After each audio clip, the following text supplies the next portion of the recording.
আমার নয়নে ভাসে আরবের ছবি, মক্কা মদিনাতে আছেন যেন নবী। আমার নয়নে ভাসে আরবের ছবি, মক্কা মদিনাতে আছেন যেন নবী। আমি যেন স্বপ্নে তাহার দেখা পাই, আমি যেন স্বপ্নে তাহার দেখা পাই। সাল্লাল্লাহু আলাইহি আলাইহি, সাল্লাল্লাহু আলাইহি আলাইহি। আমি যেন তার হাতে রেখে হাত, হৃদয় হৃদয় মিলে জপি শাহাদাত। আমি যেন তার হাতে রেখে হাত, হৃদয় হৃদয় মিলে জপি শাহাদাত। তারি সাথে হিজরতে মদিনাতে যাই, তারি সাথে হিজরতে মদিনাতে যাই। সাল্লাল্লাহু আলাইহি আলাইহি, সাল্লাল্লাহু আলাইহি আলাইহি।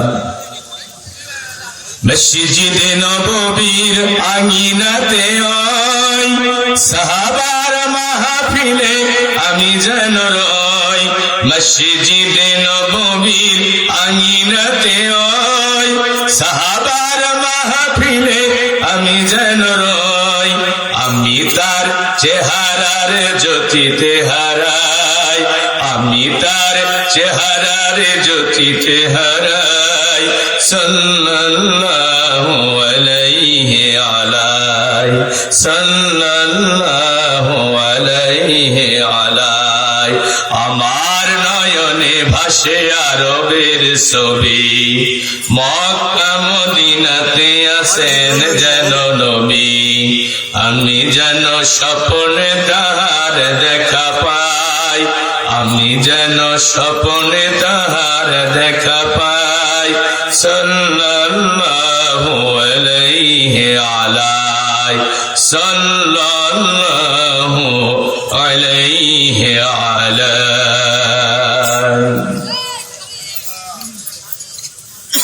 ইন্নাল হামদুলিল্লাহ والصلاة والسلام على من لا نبي بعده। ঐতিহ্যবাহী কমারি গ্রামবাসীর উদ্যোগে আয়োজিত কমারি যুব সমাজের সার্বিক পৃষ্ঠপোষকতায় বাস্তবায়িত 3 দিন ব্যাপী 12তম বাৎসরিক মহাবিশ্বের মহাবিশ্বয় মহাগ্রন্থ কোরআনুল কারীমের মাহফিলের দ্বিতীয় দিনের সম্মানিত সদভাজন সাহেব সদর, আজকের মাহফিলের মুহতারাম মুকাররম মুআজ্জাজ সভাপতি, বয়োজ্যেষ্ঠ বয়োবৃদ্ধ জ্ঞানবৃদ্ধ হাজিউল হারামাইন, আল্লাহর ঘরের মেহমান, বিশিষ্ট শিক্ষাবিদ, আল্লাহর দ্বীনের জন্য নিবেদিত প্রাণ, আল্লাহর এক প্রিয় গোলাম, আমাদের সকলের শ্রদ্ধাভাজন ব্যক্তিত্ব জনাব আলহাজ মোহাম্মদ আজিজুল হক মাস্টার সাহেব, আতানাল্লাহু উমরাহু বারাকাল্লাহু ফি হায়াতি। আমরা সকলে বলছি আল্লাহুম্মা আমিন। আজকের মাহফিলে প্রাণবন্ত জীবন্ত তাৎপর্যপূর্ণ আলোচনা রেখে আপনাদের ধন্য করেছেন বক্তৃতা জগতের এক উজ্জ্বলতম ধ্রুবতারা, আল কোরআনের প্রাণবন্ত ধারাভাষ্যকার, বাইতুল ফাল আজমে মসজিদের সম্মানিত খতিব, আবার অত্যন্ত হৃদয়ের মানুষ, প্রিয় ভাজন হযরতুল আল্লাহ মাওলানা খন্দকার মাসুদুর রহমান। আল্লাহর এই প্রিয় গোলামের জন্য আমরা কলিজা ভরে দোয়া করছি। এই জনপদ ইসলামের পুনরুজ্জাগরণের জন্য আল্লাহ তার এই তরুণ গোলামের কণ্ঠকে কবুল করুন। আরো জোরে বলেন। মঞ্চ উপস্থিত উম্মতের শ্রেষ্ঠ সন্তান, সকল আউলিয়াদের আওলাদ, নায়েবে রাসূল, পথহারা পথ ভোলা মানুষের মুক্তির দিশারি, উম্মতের শ্রেষ্ঠ সন্তান হযরত উলামায়ে কেরাম, বিশেষ করে মঞ্চে উপস্থিত আছেন আমার উস্তাদ সমতুল্য অনেক আলেমে দ্বীন, যাদের আলোচনা শুনতে পারলে আমি নিজেকে ধন্য মনে করতাম। গতকাল আলোচনা রেখেছেন আমার শ্রদ্ধাভাজন বয়োজ্যেষ্ঠ বয়োবৃদ্ধ জ্ঞান বৃদ্ধ আলেমে দ্বীন উস্তাদুল আসাতিজা মাওলানা সাদিকুর রহমান সহ অনেক যুগশ্রেষ্ঠ আলেম এখানে বসে আছেন। বিশেষ করে আমার পাশে বসে আছেন উপমহাদেশের বৃহত্তম ইসলামী আন্দোলন আল্লাহর জমিন আল্লাহ দ্বীন প্রতিষ্ঠার পথে দীপ্ত শহীদ কাফেলা বাংলাদেশ জামাত ইসলামের সাবেক আলমডাঙ্গা উপজেলার সংগ্রামী আমির, ইসলামী ছাত্র শিবিরের সাবেক চুয়াডাঙ্গা জেলার সংগ্রামী সভাপতি, আমার শ্রদ্ধাভাজন দায়িত্বশীল, আমাদের সকলের প্রিয় ব্যক্তিত্ব, তরুণ উদীয়মান সমাজসেবক, রাজনীতিবিদ, আমাদের ভাই নূর মোহাম্মদ টিপু। আমরা ভাইয়ের জন্য দোয়া করি, আল্লাহ ভাইকে আমৃত্যু ইসলামী আন্দোলনের এই রক্ত পিচ্ছিল পথে কবুল করুন। আজকের মাহফিলের পরিচালক আমার অত্যন্ত হৃদয়ের মানুষ, আমার শাহজাহান ভাই সহ সামনেভবিষ্ট তৌহিদি জনতার একাংশ, পদ্মার অন্তরালে অবস্থানরত পরম প্রিয় শ্রদ্ধেয় মা এবং বোনেরা, প্রিয় এলাকাবাসী, সকলকে আবারও আমি সালাম জানাচ্ছি। আসসালামু আলাইকুম ওয়া রাহমাতুল্লাহি ওয়া বারাকাতুহু। মহান রবের দরবারে আলিশানে সেজদাবনিত চিত্তে শুকরিয়া আদায় করছি, যার একান্ত অনুগ্রহে কোরআন শোনার জন্য এই জান্নাতি মাহফিল আমরা আসতে পেরেছি। মনিবের কত দয়া, তিনি তৌফিক না দিলে আমরা কি আসতে পারতাম? কত মানুষ রাস্তাঘাটে বাজার ঘাটে এলোপাতাড়ি ঘোরাফেরা করছে, বন্ধুদের সাথে গল্পের আড্ডায় মত্ত আছে, সারাদিনের কর্মব্যস্ততা শেষ করে ক্লান্ত পরিশ্রান্ত দেহ নিয়ে আরামের বিছানায় ঘুমিয়ে আছে। কত মানুষ আহত অসুস্থ হাসপাতালের বিছানায় জীবন মৃত্যুর সন্ধিক্ষণে যন্ত্রণা বৃদ্ধ সময় অতিবাহিত করছে। আমাদের রব আমাদের সুস্থতার নিয়ামত দিয়ে ধন্য করেছে। কোরআন শোনার জন্য স্বাধীন উন্মুক্ত পরিবেশে ভয় সংখ্যাহীন চিত্তে আকাশের নিচে জমিনের উপরে সবচেয়ে দামি মাহফিল আল্লাহর কোরআনের এই জান্নাতের বাগানে আমাদের বসার সুযোগ করে দিয়েছেন। সেই মুনিবের দরবারে সবটুকু আবেগ দিয়ে সকরগুজার হচ্ছি, সমস্যায় পড়ছে আলহামদুলিল্লাহ। প্রিয় নবীর শাহে মদিনায় কলিজা ভরে সালাতু সালাম পেশ করছে, যিনি আল ইসলামকে ধুলির ধরায় প্রতিষ্ঠিত করতে গিয়ে তাইফের মাটিতে বুকের তপ্তলহ ঢেলে দিয়েছেন, খঞ্জার উহুদের ময়দানে দান দান মোবারক শহীদ করেছেন, শিয়াবে আবি তালিবের পাহাড়িয়া জেলখানায় দীর্ঘ 3টি বছর কারারুদ্ধবন্দী মানবতার জীবন যাপন করেছেন, কাফের বেঈমান আর মুশরিকদের শত জুলুম নির্যাতনের শিকার হয়েছেন। 53 বছর বয়সে জীবনের শেষ পড়ন্ত বিকেলে বাধ্য হয়েছেন প্রিয় মাতৃভূমি থেকে হিজরত করে দূর মদিনায় যেতে। ঘনিয়েছেন মদিনাতুল মুনাওয়ারায় সবুজ গম্বুজের নিচে। বাংলাদেশের এই প্রান্তর থেকে কলিজার সবটুকু ভালোবাসা একত্রিত করে আমরা প্রিয় নবীর শাহে মদিনায় সালাতু সালাম পেশ করছি, সকলে পড়ছি সাল্লাল্লাহু আলাইহি ওয়াসাল্লাম। প্রিয় ভাই সাহেব, আজকে কোরআনের মাহফিল আসতে পেরে বসতে পেরে কোরআনের আলোচনা শোনার সুযোগ পেয়ে আপনারা খুশি না বেজার? যদি হন খুশি আওয়াজ দেবেন একটু বেশি। কোরআনের মাহফিল আসতে পেরে বসতে পেরে আমরা আনন্দিত, আমরা উৎপীড়িত, আমরা পুলকিত, কারণ আকাশের নিচে জমিনের উপরে কোরআনের মাহফিলের চেয়ে দামি মাহফিল অনবীক্ষণ যন্ত্র দিয়ে খুঁজে খুঁজে আরেকটা বের করা যাবে না। আপনাদের দৃষ্টিতে এটা কুমারী ফুটবল মাঠের এক খণ্ড জমি হতে পারে, কিন্তু বিশ্ব নবীর ভাষায় এটা এখন জান্নাতের বাগান। জান্নাতের বাগানে বসার সৌভাগ্য কি সবার হয়? আমার স্যার এখানে বসে আছেন, আল্লাহ তাকে কাবার মেহমান হিসেবে কবুল করেছেন। আমি গুনাহগারকেও আল্লাহ কাবার চত্বরে কবুল করেছিলেন। আমি আল্লাহর কাছে বলেছিলাম, আল্লাহ যদি তোমার ঘরের মেহমান বানাও, যুবক বয়সে বানাই।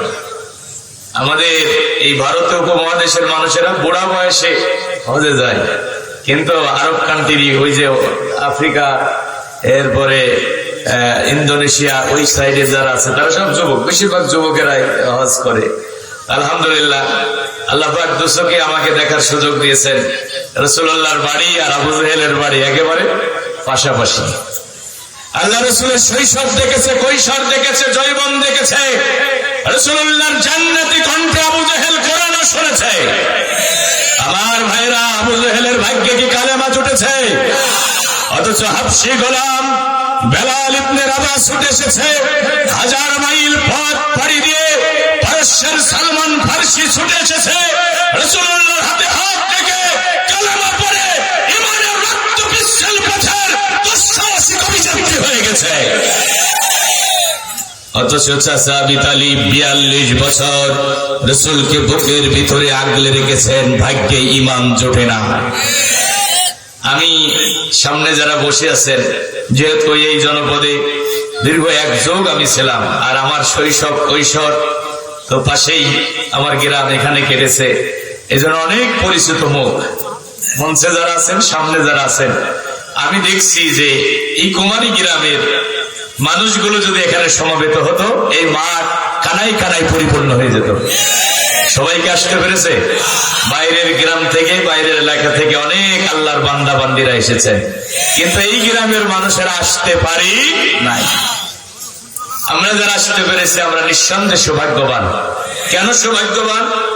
এই মাহফিল হলো রহমতের মাহফিল, এই মাহফিল হলো বরকতের মাহফিল, এই মাহফিল হলো গুনাহ মাফের মাহফিল। এই মাহফিলে যারা বসবে তারা কখনো হতভাগা হতে পারে না। কোরআন শুনলে জীবনের গুনাহ মাফ হয়, কোরআন শুনলে ঈমানের কল্যাণ হয়। প্লিজ বিলিভ অর নট, বিশ্বাস করুন অথবা নাই করুন, 2টা শর্ত পূরণ করে যদি কোরআন শুনতে পারেন, এই মাহফিল থেকে যখন বাড়ি যাবেন ফেরেশতারা আপনাদের কানে কানে বলবে, কুমু মাগফুরাল লাকুম, ও আল্লাহর বান্দারা এখন তোমরা ওঠো, তোমাদের ক্ষমা করে দেওয়া হয়েছে। আর ফেরেশতারা বলবে, কদ বুদলাত সাইয়্যাতিকুম হাসানাত, তোমাদের শুধু ক্ষমা করা হয় নাই, তোমাদের জীবনের গুনাহগুলো সওয়াবে পরিণত করে দেওয়া হয়েছে। শর্ত হলো 2টা। কয়টা? 1 নম্বর, কোরআন শুনতে হবে এবং মানতে হবে। কোন যুক্তি পেশ করা যাবে না। আল্লাহ এবং রাসূল যা বলেছে শোনার সাথে সাথে মেনে নিতে হবে। এখানে কোনো লজিক পেশ করার সুযোগ নাই। কথাটা যদি মসজিদের ইমাম বলে, কোন নেতা বলে, কোন নেত্রী বলে, ওইটা মানারও একটা নীতিমালা আল্লাহ কোরআনে দিয়ে দিয়েছেন। সূরা নিসার ভিতরে আল্লাহ বলছে, শোনো, ফাইন তানাজাতুম ফি শাইইন ফারুদ্দুহু ইলাল্লাহি ওয়ার রাসূল। তোমার নেতা যখন তোমাকে কোনো নির্দেশ দেবে, দুনিয়ার কোন মানুষ যখন তোমার সামনে কোনো বক্তব্য স্থাপন করবে, ওটা কোরআনের কাছে ফিরিয়ে দেবে, ওটা রাসূলের হাদিসের কাছে ফিরিয়ে দেবে। যদি মিলে যায় সন্তুষ্ট চিত্তে মেনে নেবে, আর যদি না মেলে ডাস্টবিনে ছুড়ে ফেলে দেবে। আল্লাহ এবং রাসূল যা বলেছে ভালো লাগলেও মানতে হবে, না লাগলেও মানতে হবে। এখানে কোনো অভিযোগ পেশ করার সুযোগ নাই। 2 নম্বর, আল্লাহকে না দেখে ভয় করে চলার নীতিমালা অনুসরণ করতে হবে। ইন্নামা তুনজিরু মান ইত্তাবা'আজ যিকরা ওয়া খাশিয়ার রাহমান বিল গায়ব। ও নবী, কোরআনের আলোচনা তো তুমি তাদেরকে শোনাবে নবী যারা কোরআন শুনবে এবং মেনে নেবে, আর ওদের না দেখা আল্লাহকে ভয় করে জীবন পরিচালনা করবে। আমার সামনে যারা বসে আছেন, আমি জিজ্ঞাসা করতে চাই, আপনারা কি কখনো আল্লাহকে দেখেছেন? আল্লাহকে না দেখে ভয় করতে হবে। ও নবী, যারা কোরআন শুনবে এবং মানবে, আর আমি আল্লাহকে ভয় করে জীবন পরিচালনার সিদ্ধান্ত নেবে, ওই কোরআনের মাহফিলের শ্রোতাদেরকে জানাইয়া দাও, ওই কোরআনের মাহফিলে যারা উপস্থিত হয়েছে তাদেরকে সুসংবাদ দেয়া দাও, ফাবাশশিরহুম বিমাগফিরা, ওদের রব ওদের জীবনের সব গুনাহগুলো মাফ করে দেবে। এ ওয়াদা কার? আল্লাহ বলেন আমি শুধু জীবনের গুনাহ মাফ করব না, ওয়াজরিন কারীম, আমি আল্লাহ ওদের সম্মানজনক পুরস্কার দিয়া দেব। জীবনের গুনাহ মাফ করব, সম্মানজনক পুরস্কার দেব, ওয়াদা কার? তাহলে কোরআন যা বলেছে ভালো লাগলেও মানা লাগবে, না লাগলেও মানা লাগবে। মাঝখানে শরীয়ত সম্মত ওজর ছাড়া উঠা বসা করা যাবে। আজকের এই মাহফিলটা আমার আপনার জীবনের শেষ মাহফিল হয়ে যেতে পারে। আগামীকালের মাহফিলে বসতে পারবো এমন গ্যারান্টি কি আমাদের কারো কাছে আছে? জীবনের শেষ মাহফিল মনে করে আমরা আলোচনা শুনবো। এখানে যারা বসেছেন অনেকের মা নাই, বাবা নাই, আপনজন বিদায় নিয়ে হাজার হাজার মন মাটি বুকে কবরে ঘুমিয়ে গেছে। আমার ভাইরা, আমি তো প্রায় মাহফিলে বলি, আত্মস্বজন বিদেশে গেলে মোবাইল টেলিফোনে খোঁজ নেওয়া যায়, চিঠিপত্রের মাধ্যমে খোঁজ নেওয়া যায়, টেলিফোন টেলিগ্রামে খোঁজ নেওয়া যায়। জনম দুঃখিনী মা আর জনম দুঃখী পিতাকে ওই যে সাদা কাপড়ে জড়াইয়া চার বিহারার পালকিতে চড়াইয়া ঘুমন্ত কবরে চিরনিদ্রায় শায়িত করে রেখে আসা হলো। বাড়ির পাশে আমবাগানের বাড়ির গোরস্থান ময়দানে আব্বা ঘুমায়, আম্মা ঘুমায়। জীবনে একটা বারের জন্য খোঁজ নিয়ে জানা গেল না আব্বা আম্মা আপনজনেরা কবরে কি অবস্থায় রয়েছে। প্রিয় নবী বলেন, সমুদ্রের মাঝখানে ডুবন্ত মানুষ যতটা অসহায়, কবরে শায়িত ব্যক্তি তার চেয়ে বেশি অসহায়। মৃত ব্যক্তির জন্য শ্রেষ্ঠ হাদিয়া হলো দোয়া। দোয়া যারা বিদায় নিয়ে চলে গেছে, বাড়ি চাই না, গাড়ি চাই না, দামি খাবারের বাইনা করে না, তারা একটুখানি দোয়ার কাঙাল, একটুখানি দোয়ার কাঙাল। বলেন তো দেখি, মা বাবা আপনজনদের জন্য দোয়া করার দরকার আছে না? এই জান্নাতি মাহফিল থেকে যেখানে হাজার হাজার রহমতের ফেরেশতা নাজিল হয়েছে, ও হাফাতুহুমুল মালায়েকা, এই মাহফিলের চতুর্পাশে আমার রব হাজার হাজার ফেরেশতা নাজিল করেছেন, এই মাহফিলটা আবৃত করে রেখেছেন। ও গশিয়াতুর রহমা, এখানে বৃষ্টির মতো রহমতের বারিধারা বর্ষণ হচ্ছে। এই রহমতের মাহফিল থেকে আমাদের মা বাবার জন্য দোয়া করব। আবার আমরা যারা এখানে কোরআনের কথা বলছি এবং শুনছি, আমরা কেউ কি বুকে হাত দিয়ে দাবি করতে পারবো যে আমরা জীবনে কোনোদিন কোনো গুনাহ করি নাই? সভাপতি মহোদয় কি বলতে পারবেন যে আমার জীবনে কোনো গুনাহ নাই? কেউ বলতে পারবে না আমাদের জীবনে গুনাহ নাই। সবাই আমরা গুনাহ করেছি, কেউ বেশি কেউ কম। বান্দা গুনাহ করতে পছন্দ করে, আবার আল্লাহ ক্ষমা করতে ভালোবাসে। রাত গভীর হয়, দুনিয়ার অফিস আদালতের দরজা বন্ধ হয়ে যায়, একজনের রহমতের দরজা খোলা রয়। বলেন তো তার নাম কি? কেউ যেটা দেয় না সেটা দেয় কে? কেউ যেটা বোঝে না সেটা বোঝে কে? কেউ যেটা শোনে না সেটা শোনে কে? এমন আল্লাহ আকাশের নিচে জমিনের উপরে কি আর একটা পাওয়া যাবে? আল্লাহকে বলবো, আল্লাহ আজকে আমাদের জীবনের গুনাহগুলো মাফ করে দেয়া লাগবে, আমাদের মা বাবাকেও মাফ করে দেয়া লাগবে। গুনাহের বোঝা মাথায় নিয়ে কোরআনের মাহফিলে এসেছি, গুনাহের বোঝা মাথায় নিয়ে বাড়ি ফিরে যেতে চাই না। আল্লাহ যদি আমাদের মাফ করে দেয়, বলেন তো আল্লাহর কি কোনো ক্ষতি হয়ে যাবে? আবার আল্লাহ যদি গোটা মাহফিলটা ধরে প্যাকেট করে জাহান্নামের ভিতরে ফেলে দেয়, আল্লাহর কি কোনো লাভ হবে? ভাই, লাভও হবে না, ক্ষতিও হবে না। বরং আমার আল্লাহ বলেন, ক্বালাল্লাহু তাআলা ইয়া আবনা আদম, আল্লাহ বলেন, হে আদমের সন্তানেরা, ইন্নাকা মা দাউতানি ওয়া রাযাউতানি গফারতু লাক। হে আদমের সন্তানেরা, তোমরা আমাকে ডাকবে, আমার কাছে ক্ষমা চাইবে, আমি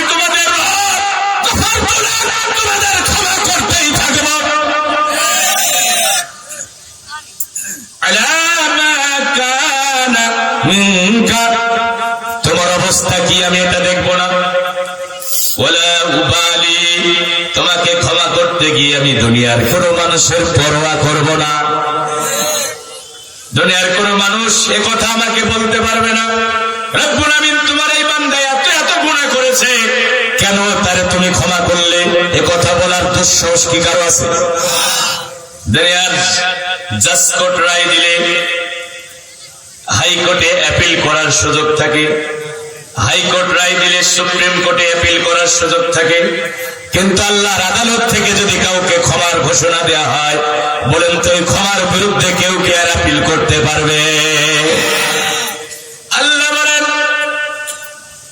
ইয়া আবনা আদম, ইয়া আদমের সন্তানেরা, লাউ বালাগাত জুনুবুকা আনাস সামাই সুম্মা ইস্তাগফারতানি গফারতু লাক। গুনাহ করেছো তুমি, কত গুনাহ? তোমার গুনাহ যদি দুনিয়ার সীমানা পেরিয়ে আমার আকাশের জগৎকে স্পর্শ করে, আর এই অবস্থায় যদি তুমি আমার কাছে ক্ষমা চাও, আমি তোমার রব, এত দয়ালু, এত তোমার প্রতি স্নেহময়, এত রহমদিল, আমি তোমার রব। দুনিয়া পরিমাণ গুনাহ করেও যদি তুমি আমার কাছে ক্ষমা চাও, তোমার গুনাহ যদি দুনিয়ার সীমানা পেরিয়ে আমার আকাশের জগৎকে স্পর্শ করে, আর এই অবস্থায় যদি আমার কাছে তুমি ক্ষমা চাও, আমি তোমার রব বলছি, তোমাকে ক্ষমা করে দেয়া হবে। একটু জোরে বলা যাবে কি সুবহানাল্লাহ? তবে একটা গুনাহ আমি ক্ষমা করব না, সেটা কি?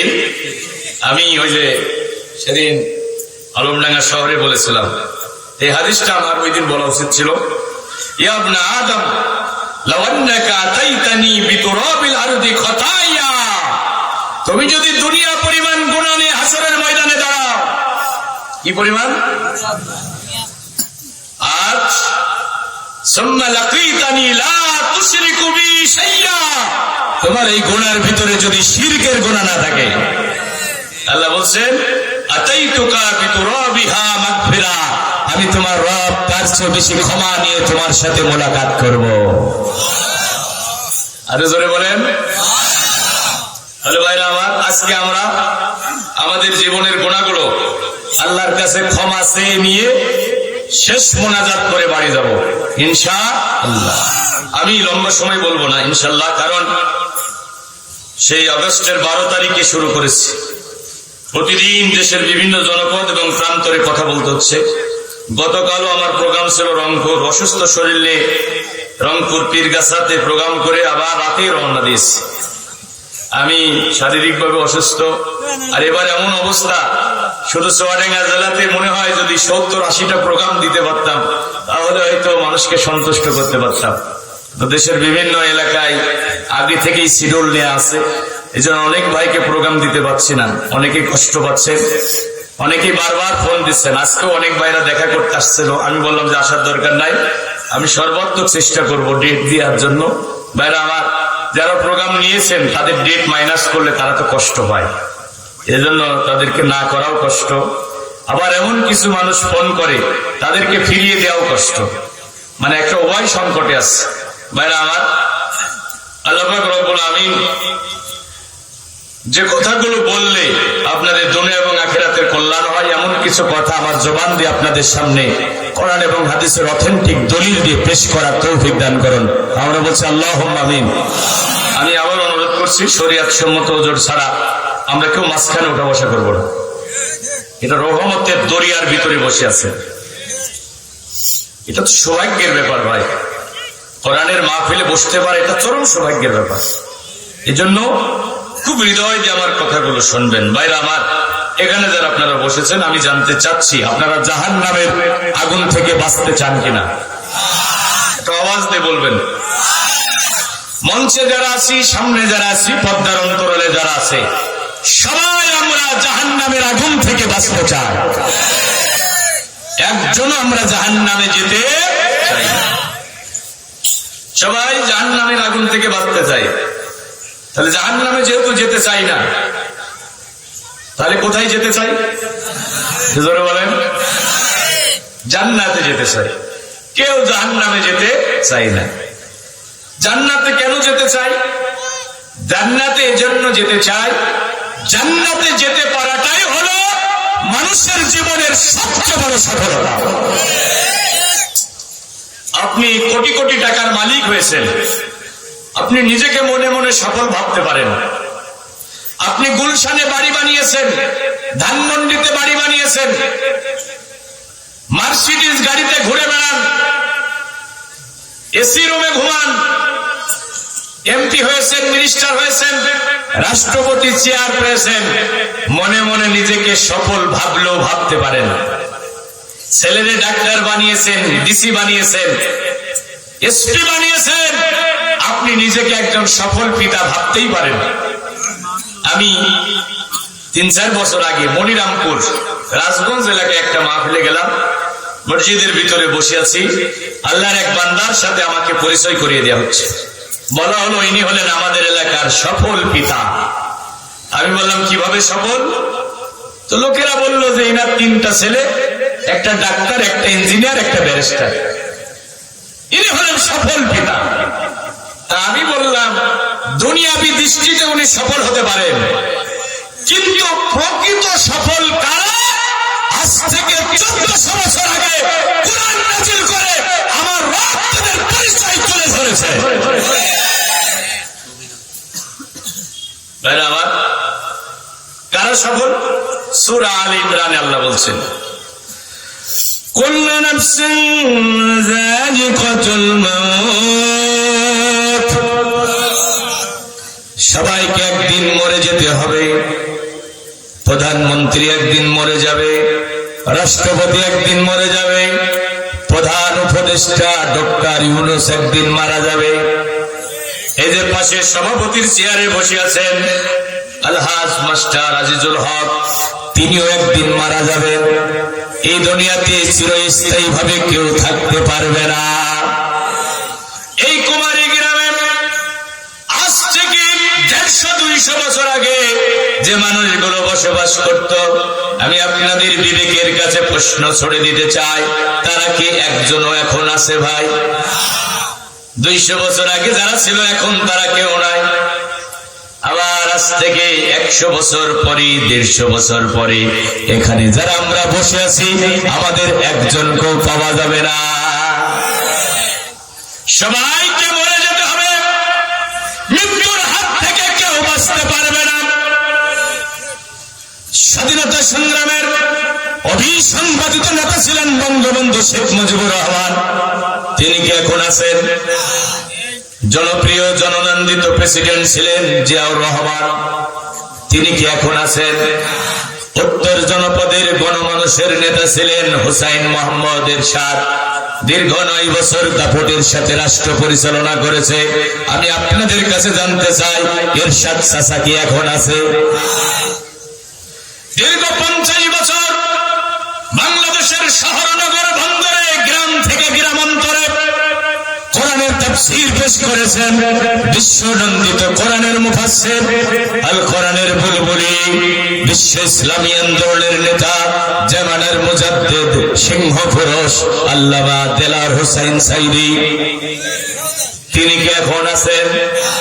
ওই পিরোজপুরের মাটিতে অশ্রুসিক্ত নয়নে আমরা আল্লাহর বান্দাকে দাফন করে এসেছি। ভাইরা আমার, সবাইকে চলে যেতে হবে, কেউ দুনিয়াতে চিরস্থায়ী ভাবে থাকতে পারবে? পৃথিবী আমার আসল ঠিকানা নয়, মরণ একদিন মুছে দিবে সকল রঙিন পরিচয়।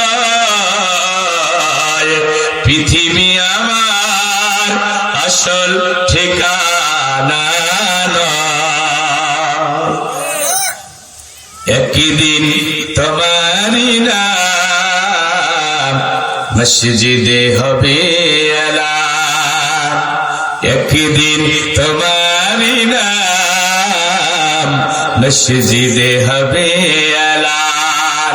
তৈরি থেকো, তৈরি রেখো, তৈরি থেকো, তৈরি রেখো, কবরের মাল সামান এক একদিন তোমারই নাম মসজিদে হবে এলান।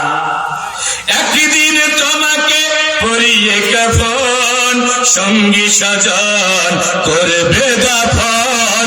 হঠাৎ চলে যাবে আদরের ধন, প্রিয় মা বাবার ভাসিয়ে নয়ন।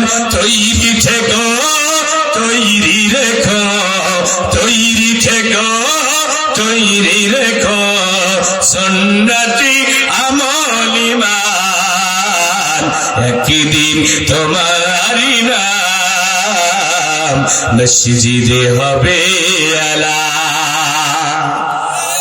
ও আমার ভাইরা, পাকিস্তানের সাবেক প্রধানমন্ত্রী ছিল লিয়াকত আলী খান, লোকটা যাতে ছিল পাঠান।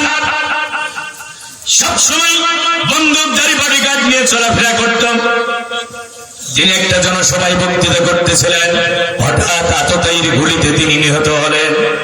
গুলি যখন হয়েছে, লোকেরা দিক বিদিক ছোটাছুটি করতেছে, পরিবেশটা একটু শান্ত হলো। লিয়াকত আলী খানের একজন সমর্থক এসে ওই বন্দুকধারী বডিগার্ডদের ডেকে ডেকে বলতেছে, ও বডিগার্ডরা, প্রতি মাসে তোমাদেরকে বেতন দিয়ে আমার নেতার বডিগার্ড হিসেবে রাখা হয়েছে, তোমরা থাকতে আমার নেতা মারা গেল কিভাবে? ওই বডিগার্ডদের ভিতরে একজন সহজ সরল টাইপের কম বুদ্ধি সম্পন্ন বডিগার্ড ছিল। তিনি বললেন, দেখেন ভাই, আমরা তো বডিগার্ড, আমাদের তো রোহগার্ডের দায়িত্ব দেওয়া হয় নাই। আমরা বডিগার্ডেরা বডি পাহারা দিচ্ছি, মাঝখান থেকে রোহর মালিক রোহ নিয়ে চলে গেছে। ও কুমারীর আল্লাহর বান্দা বান্দিরা, বিলিয়ন বিলিয়ন টাকা খরচ করে বডিগার্ড রাখা যাবে, কিন্তু বলেন তো দুনিয়ার সব সম্পদ এক জায়গায় করেও কি রোহগার্ড পাওয়া যাবে?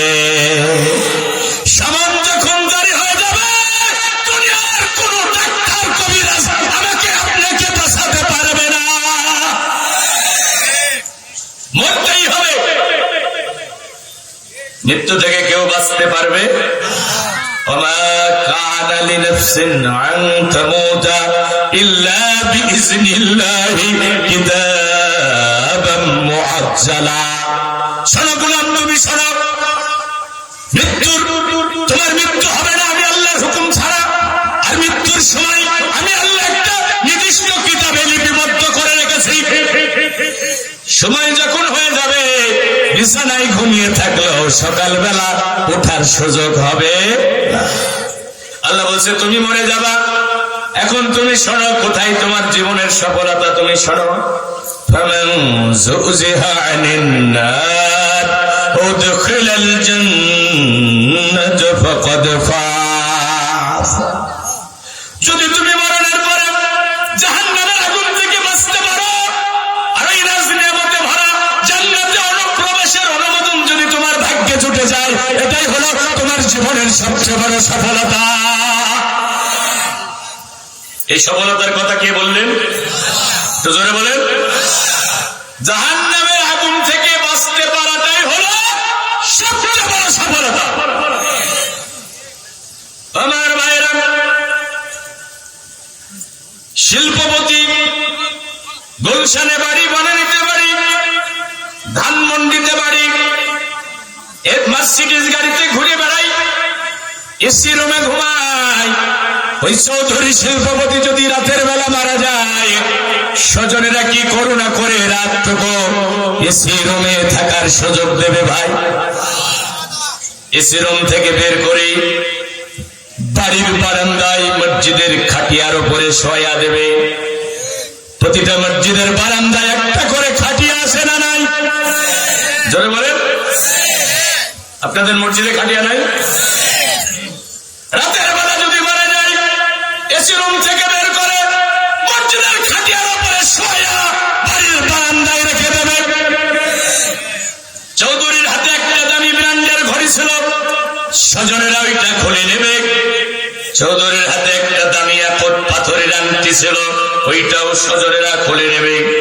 চৌধুরীর হাত চোখে একটা দামি ব্র্যান্ডের চশমা ছিল, ওইটাও কিন্তু স্বজনেরা খুলে নেবে। চৌধুরীর গায়ে একটা দামি কোট ছিল, ওইটাও স্বজনেরা খুলে নেবে। একটা একটা করে খুলতে খুলতে তারে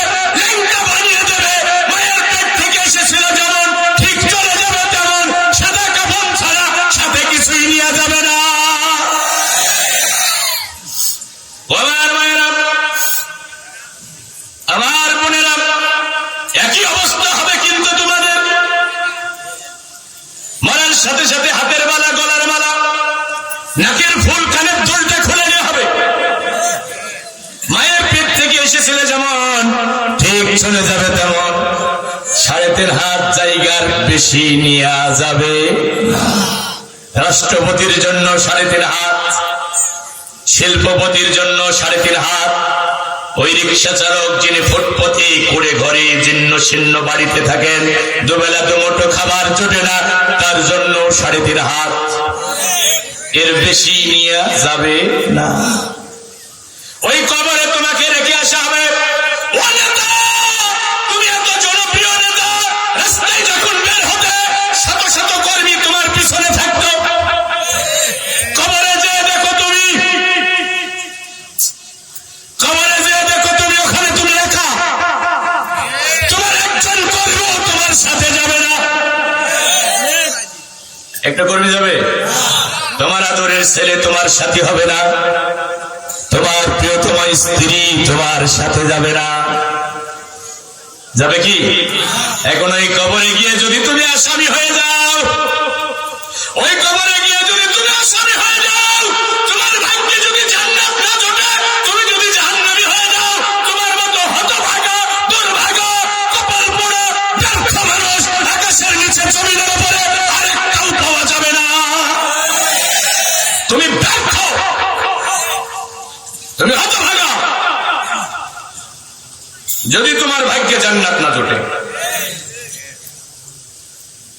ওয়াল হায়াতুদ দুনিয়া ইল্লা মাতাউল গুরুর। দুনিয়া একটা খেলতামাশা, একটা রঙ্গমঞ্চ। This is the stage of drama. এটা একটা নাট্যমঞ্চ। রিভাবটা বাড়িয়ে দেন, ইকোটা একটু কমাই দেন। ভাইরা আমার, জাহান্নামের আগুন থেকে বাঁচতে পারাটাই হলো মানুষের জীবনের চূড়ান্ত সফলতা। এই জাহান্নামের আগুন থেকে বাঁচতে চান কিনা? জোরে বলেন। তোমার আদরের ছেলে, তোমার প্রিয়তম স্ত্রী, তোমার সঙ্গী সাথী একজনও তোমার পাশে থাকবে।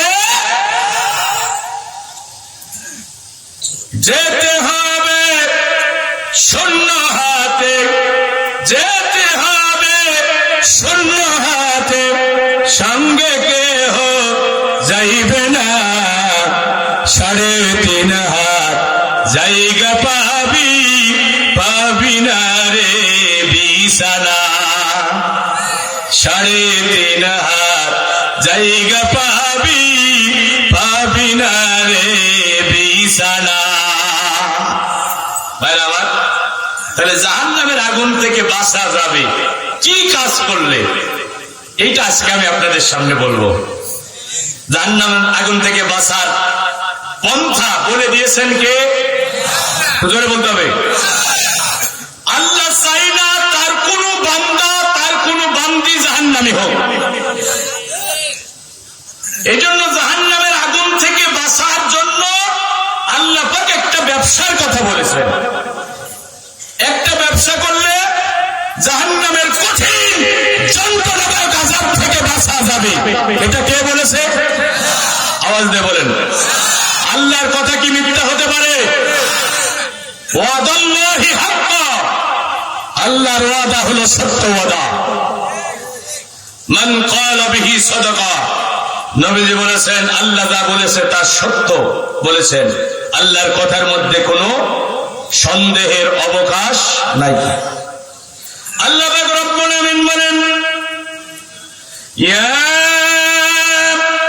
আইয়ুহাল্লাযীনা আমানু হাল আদুল্লুকুম আলা তিজারা।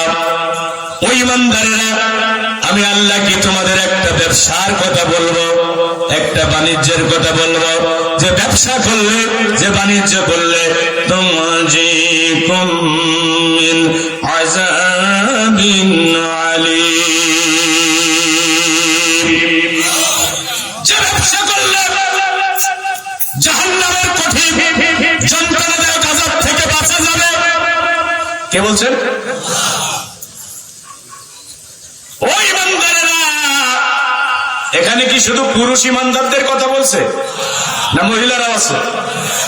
মহিলা পুরুষ তোমরা যারা আমি আল্লাহ কি তোমাদের একটা ব্যবসার কথা বলবো, যে ব্যবসা করলে জাহান্নামের কঠিন যন্ত্রণাদায়ক আযাব থেকে বাঁচা যাবে? আমি আপনাদের কাছে জানতে চাই, যে ব্যবসা করলে জাহান্নামের আগুন থেকে বাঁচা যাবে, সেই ব্যবসা করতে আমরা রাজি আছি কিনা? কি সেই ব্যবসা, যে ব্যবসা করলে জাহান্নামের আগুন থেকে বাঁচা যাবে? খুব ভালো করে শোনেন, এই আয়াত কখন নাজিল হলো একটু জানা দরকার। কারণ কোরআন নাজিল হয়েছে 23 বছর ধরে আমার রাসূলের জীবনের 2000 ঘটনার উপরে। কয় বছর? 23 বছর ধরে রাসূলুল্লাহর জীবনের 2000 ঘটনার উপরে। আপনারা মঞ্চ হর্ন দেননি? হর্ন দেননি না খালি বক্স?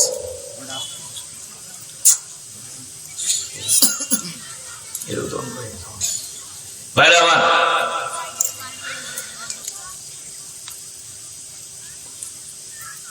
আব্দুল ইবনে সালাম রাদিয়াল্লাহু তাআলা আনহু তিনি বলছেন, আমরা মসজিদে নববীর ভিতরে বসেছিলাম, সাহাবীরা আলোচনা করতেছিলাম, যদি একটা আমল জানতাম যে আমল করলে জাহান্নামের আগুন থেকে বাঁচা যাবে, তাহলে আমরা জানমালের কোরবানি করে সেই আমলটা করতাম। আমরা সাহাবীরা আলোচনা করতেছিলাম এবং সিদ্ধান্ত নিলাম যে রাসূলুল্লাহর কাছে গিয়ে আমরা জিজ্ঞাসা করব যে এমন কোন আমল কি আছে যে আমল করলে আমরা জাহান্নামের আগুন থেকে বেঁচে যাব। এই সিদ্ধান্ত যখন আমরা নিলাম, জিবরিল আমিন রাসূলের কাছে ওহী নিয়ে আসলেন। সুবহানাল্লাহ বলেন। ও ঈমানদারেরা, তোমরা জানতে চাচ্ছ কি আমল করলে জাহান্নামের আগুন থেকে বাঁচা যাবে? শোনো, আমি আল্লাহ সেই আমলের কথা তোমাদের বলে দিচ্ছি। কোরআনুল কারীমে সূরা সফ 61 নম্বর আয়াত, আল্লাহ পাক 61 নম্বর সূরা। এই সূরার ভিতরে আল্লাহ পাক রব্বুল আমিন কি সুন্দর করে বলছেন, ওই ঈমানদারেরা, জাহান্নামের আগুন থেকে বাঁচার জন্য একটা ব্যবসা করা লাগবে, একটা আমল করা লাগবে। সেই আমলটা হলো তুমিনুনা বিল্লাহি ওয়া রাসূলিহি ওয়া তুজাহিদুনা ফি সাবিলিল্লাহি বিআমওয়ালিকুম ওয়া আনফুসিকুম যালিকুম খায়রুল লাকুম ইন কুনতুম তা'লামুন। যদি জাহান্নামের আগুন থেকে বাঁচতে চান, তাহলে আমি আল্লাহ এবং রাসূলের প্রতি ঈমান আনো। সর্বপ্রথমে ঈমান, সর্বপ্রথমে কি? ঈমান ছাড়া জাহান্নামের আগুন থেকে বাঁচা যাবে? ঈমান ছাড়া জান্নাতে যাওয়া যাবে? তাহলে ঈমান আনো আল্লাহ এবং রাসূলের উপরে। এখন আল্লাহ জাহান্নামের আগুন থেকে বাঁচার ব্যবসার কথা বললেন ঈমানদারদেরকে। কাদের? আর জোরে বলেন, কাদের ডাক দিলেন? ইয়া আইয়ুহাল্লাযীনা আমানু, ও ঈমানদারেরা, হাল আদুল্লুকুম আলা তিজারা, আমি কি তোমাদের একটা ব্যবসার কথা বলবো? তুনজিকুম মিন আযাবিন আলীম, যে ব্যবসা করলে জাহান্নামের আগুন থেকে বাঁচা যাবে। ঈমানদারদের ডেকে ডেকে আল্লাহ ব্যবসার কথা বলে আবার আল্লাহ নতুন করে বললেন, তুমিনুনা বিল্লাহি ওয়া রাসূলিহি, যদি জাহান্নামের আগুন থেকে বাঁচতে চাও আবার নতুন করে ঈমান আনো, আল্লাহ এবং রাসূলের উপরে আবার নতুন করে ঈমান আনো। আবার নতুন করে কেন আল্লাহ ঈমান আনতে বললেন? ঈমানদারদেরকে আল্লাহ ব্যবসার কথা বলে আবার নতুন করে ঈমান আনতে বলছেন। কেন বলছেন একটু জানার দরকার আছে না নাই? 2007 সালে চুয়াডাঙ্গা শ্রীমন্ত টাহারাল ময়দানে একটা প্রোগ্রামে আমি উপস্থিত ছিলাম। শহীদ আব্দুল কাদের মোল্লা ভাই এ আয়াত তেলাওয়াত করে ব্যাখ্যা করেছিলেন। আজ আল্লাহর বান্দার চেহারাটা আমার চোখের সামনে যেন চিরভাস্বর হয়ে প্রস্ফুটিত হয়ে ওঠে, তার কথাগুলো যেন এখনো আমার কানে প্রতিধ্বনিত হয়। তিনি বললেন, শোনো শোনো শোনো, আল্লাহ নতুন করে ঈমান আনতে বললেন, কারণ যে দুর্বল ঈমান তোমাদের আছে, যে ঢিলে ঢালা ঈমান তোমাদের আছে, এই ঈমান দিয়ে জাহান্নামের আগুন থেকে বাঁচার ব্যবসা করা যাবে না। এই ব্যবসা করতে হলে মজবুত কঠিন ঈমানের অধিকারী হতে হবে। দুর্বল ঈমান দিয়ে এ ব্যবসা করা যাবে? ঈমানটা মজবুত হতে হবে, কারণ ব্যবসার রাস্তাটা ফুল বিছানো নয়। ব্যবসার রাস্তাটা ফুল বিছানো নয়। জাহান্নামের আগুন থেকে বাঁচতে হলে গড্ডালিকায় গা ভাসিয়ে পুষ্পসজ্জায় জীবন অতিবাহিত করে আনুষ্ঠানিক কিছু ইবাদত বন্দেগী করে জাহান্নামের আগুন থেকে বাঁচা যাবে না। জাহান্নামের আগুন থেকে যদি বাঁচতে চাও এমন ব্যবসা করতে হবে, এই ব্যবসার রাস্তাটা দুর্গম বন্ধুর কণ্ঠকে কিন্ন নয়, এই ব্যবসার রাস্তা পাথার বিন্দু চলে ধরা।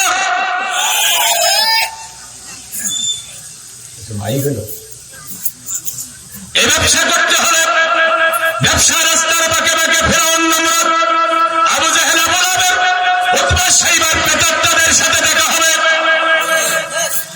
এই ব্যবসা রাস্তার বাঁকে বাঁকে জেল আসবে, জুলুম আসবে, নির্যাতন আসবে, মামলা হবে, হামলা হবে, মেশিন গানের বুলেট তোমার বুক ঝাঁঝরা করে দেবে।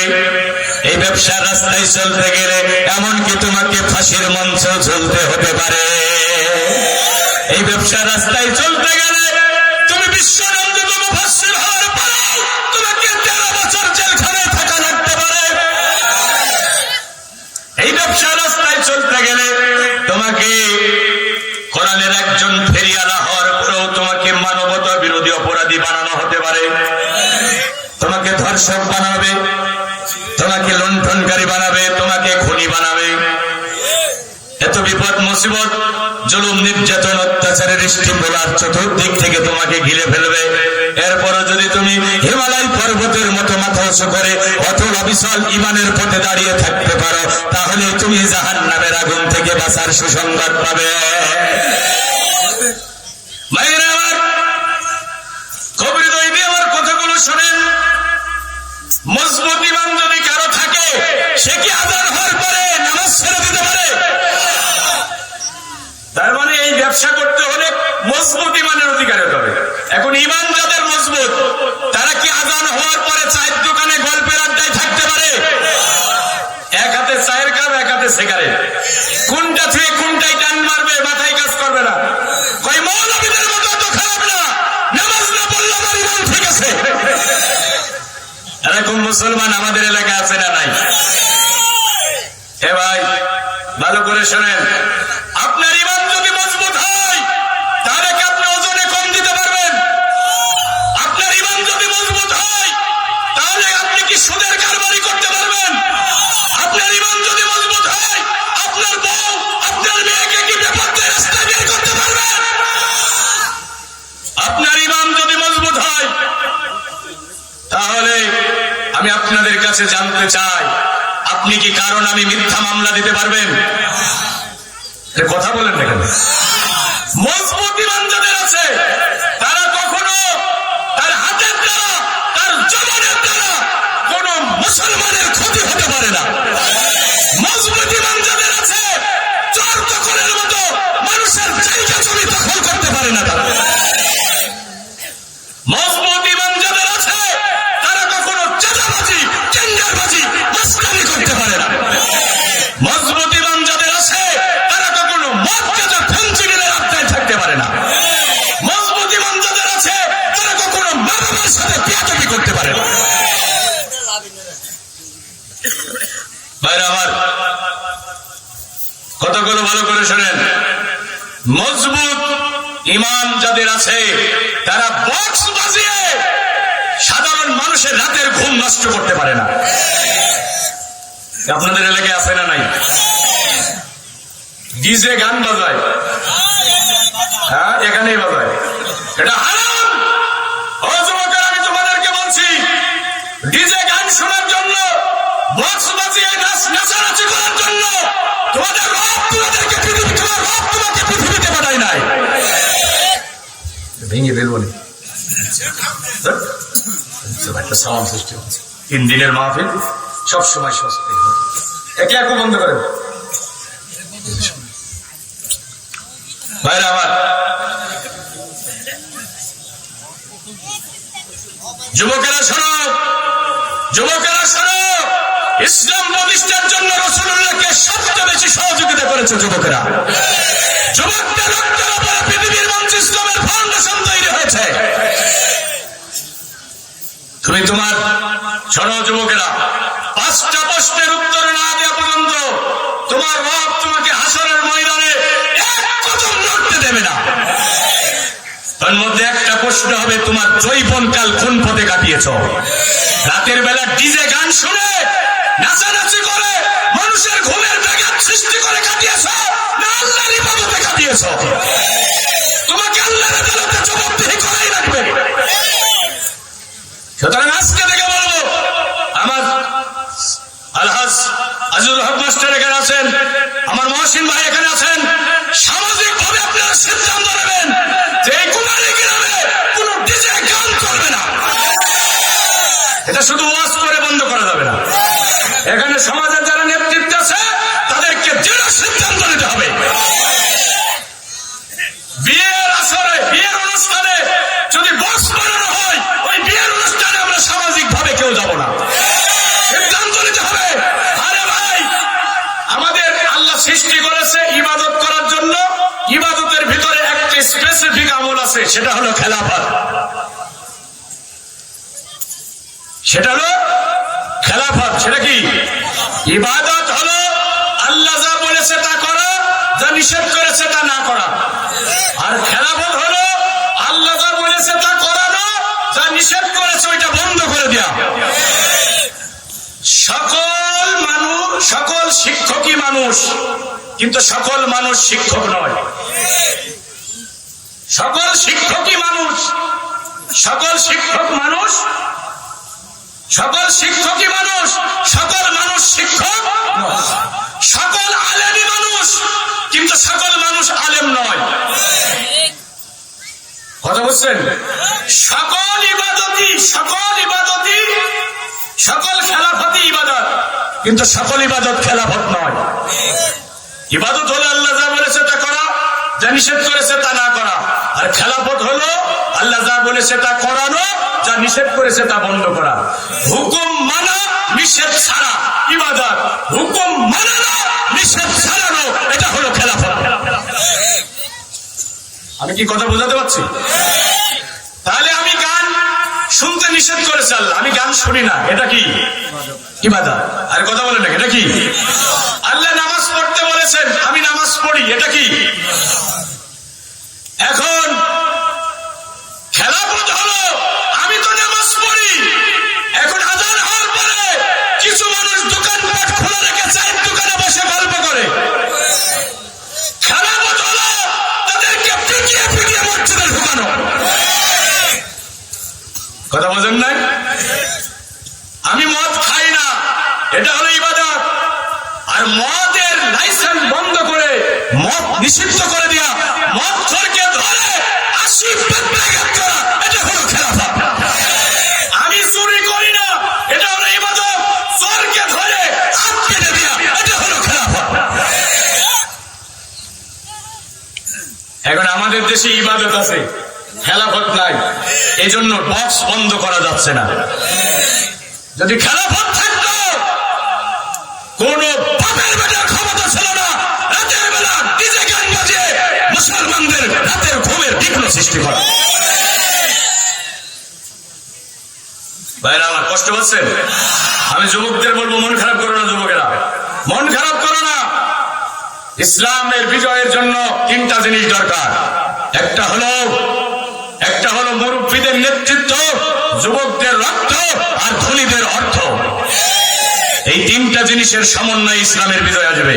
এজন্য যুবকেরা, ডিজে গানের আসরে নয়, বন্ধুদের সাথে মদ গেজা ফেন্সিডিলের আসরে নয়, বরং তোমাকে জাগতে হবে, রাসূলুল্লাহর আদর্শের পতাকাবাহী হতে হবে। ভূখণ্ডে ইসলামী খেলাফত প্রতিষ্ঠার জন্য জানমালের কোরবানি করে তোমাকে সম্মুখ সারিতে নেতৃত্ব দিতে হবে।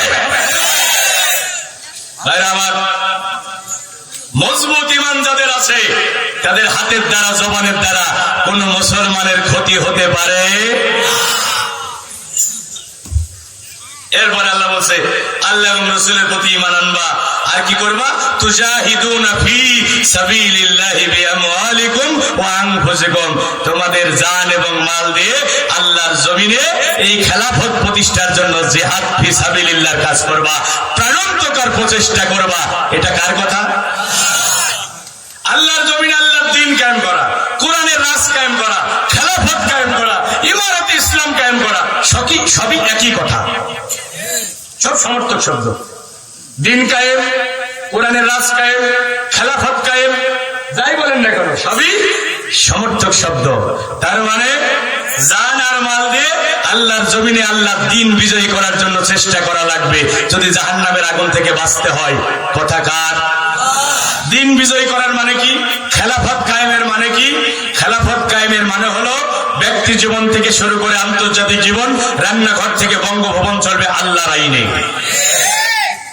কোরআনের আইনে, রসুলের আদর্শ অনুযায়ী। তার মানে খেলাফত ব্যবস্থার মূল ভিত্তি হবে আইন আল্লাহর, নেতৃত্ব রসুলের। মুসলমানের একটু ভালো করে শোনেন, আইন আল্লাহর, নেতৃত্ব রসুলের। কথা বলতে হবে, আইন কার? নেতৃত্ব। আবারও বলছি, রাষ্ট্র ব্যবস্থার মূল ভিত্তি হবে আইন আল্লাহর, নেতৃত্ব রসুলের। মানতে আপত্তি আছে? মানতে আপত্তি আছে? কাদের আপত্তি আছে একটু হাত তুলে দেখেন তো। আল্লাহর আইন আর রসুলের নেতৃত্ব মানতে কাদের আপত্তি আছে একটু হাত তুলে দেখেন। আপত্তি আছে? কারো আপত্তি নাই? তাই আল্লাহর আইন রসুলের নেতৃত্ব মানতে চান কারা একটু হাত তুলে দেখান। তারা জোরে সরে তাকবীর দেন, লিল্লাহি তাকবীর। আকাশ বাতাস প্রকম্পিত করে আল্লাহকে জানিয়ে দেন যে আমরা আল্লাহর আইন আর রসুলের নেতৃত্ব ছাড়া কারো আইন মানতে রাজি নয়। লিল্লাহি তাকবীর, লিল্লাহি তাকবীর। আল কোরআনের আলো, আল হাদিসের আলো, আমার নেতা তোমার নেতা। এ ভাই, আল্লাহর আইন রসুলের নেতৃত্ব কেন? তুজাহিদুনা ফি সাবিলিল্লাহি বিআমওয়ালিকুম ওয়া আনফুসিকুম। জান এবং মাল দিয়ে আমার জমিনে আমার ইসলামকে বিজয়ী করার জন্য চেষ্টা করো। আল্লাহর জমিনে আল্লাহর দিন বিজয়ী থাকবে, কোরআনের আইন দিয়ে সমাজ রাষ্ট্র চলবে। এটা কোন ইমানদারের, এখানে কোন ইমানদারের আপত্তি থাকতে পারে? কেন আপত্তি থাকবে ভাইরা আমার? বলেন তো, আকাশ এবং জমিনের মালিক কে? আওয়াজ দিয়ে বলতে হবে, আকাশের মালিক কে? জমিনের মালিক কে? রাজত্বের মালিক কে? ও নবী মুহাম্মদ সাল্লাল্লাহু আলাইহি সাল্লাম, আপনি বলুন, আল্লাহুম্মা মালিকাল মুলক। রাজত্বের মালিক আমি আল্লাহ। তাহলে রাজত্বের মালিক যিনি, আইন দেবেন তিনি। চাকরি যার, বেতন তার, বিয়ে যার, বউ তার, বাড়ি যার, বাড়ি তার। কথা বলেন, চাকরি ছাড়ের বেতন আমার, মেনে নেবে? তাহলে রাজত্ব যার, আইন চলবে তার। রাজত্ব কার? ও কুমারীর আল্লাহর বান্দা বান্দিরা শোনো, তোমার রব বলেছে আলা লাহুল খালকু ওয়াল আমর। সাবধান সাবধান, জেনে নিও জেনে নিও, সৃষ্টি যার, আইন চলবে তার। ইনিল হুকমু ইল্লা লিল্লাহ। আল্লাহর এই জমিনে আল্লাহ ছাড়া আর কেউ আইন দিতে পারবে না। এখন স্বাধীনতার 53 বছর পার হয়ে গেছে, এই দেশের ভূখণ্ডে কি আল্লাহর আইন চালু হয়েছে? তাহলে ইমানদারদের দায়িত্ব হলো, যদি জাহান্নামের আগুন থেকে বাঁচতে চাও, ও আমার ভাইরা, আমার মাহিরা বোনেরা, যদি জাহান্নামের আগুন থেকে যদি বাঁচতে চাও আর ওই নাজ নিয়ামতে ভরা জান্নাতে যদি ঢুকতে চাও, তোমার পা ধরে বলি, হাত ধরে বলি, তাহলে তোমার জান এবং মাল দিয়ে আল্লাহর জমিনে আল্লাহর দ্বীন প্রতিষ্ঠার জন্য, কোরআনের আইন প্রতিষ্ঠার জন্য তুমি চেষ্টা চালিয়ে যাও, প্রাণান্তকর চেষ্টা চালিয়ে যাও। তুমি বিজয়ী হলে না পরাজিত হলে এটা আমার আল্লাহ দেখবে না। তুমি যদি চেষ্টা করো তাহলে তুমি জাহান্নামের আগুন থেকে বাঁচতে পারবে।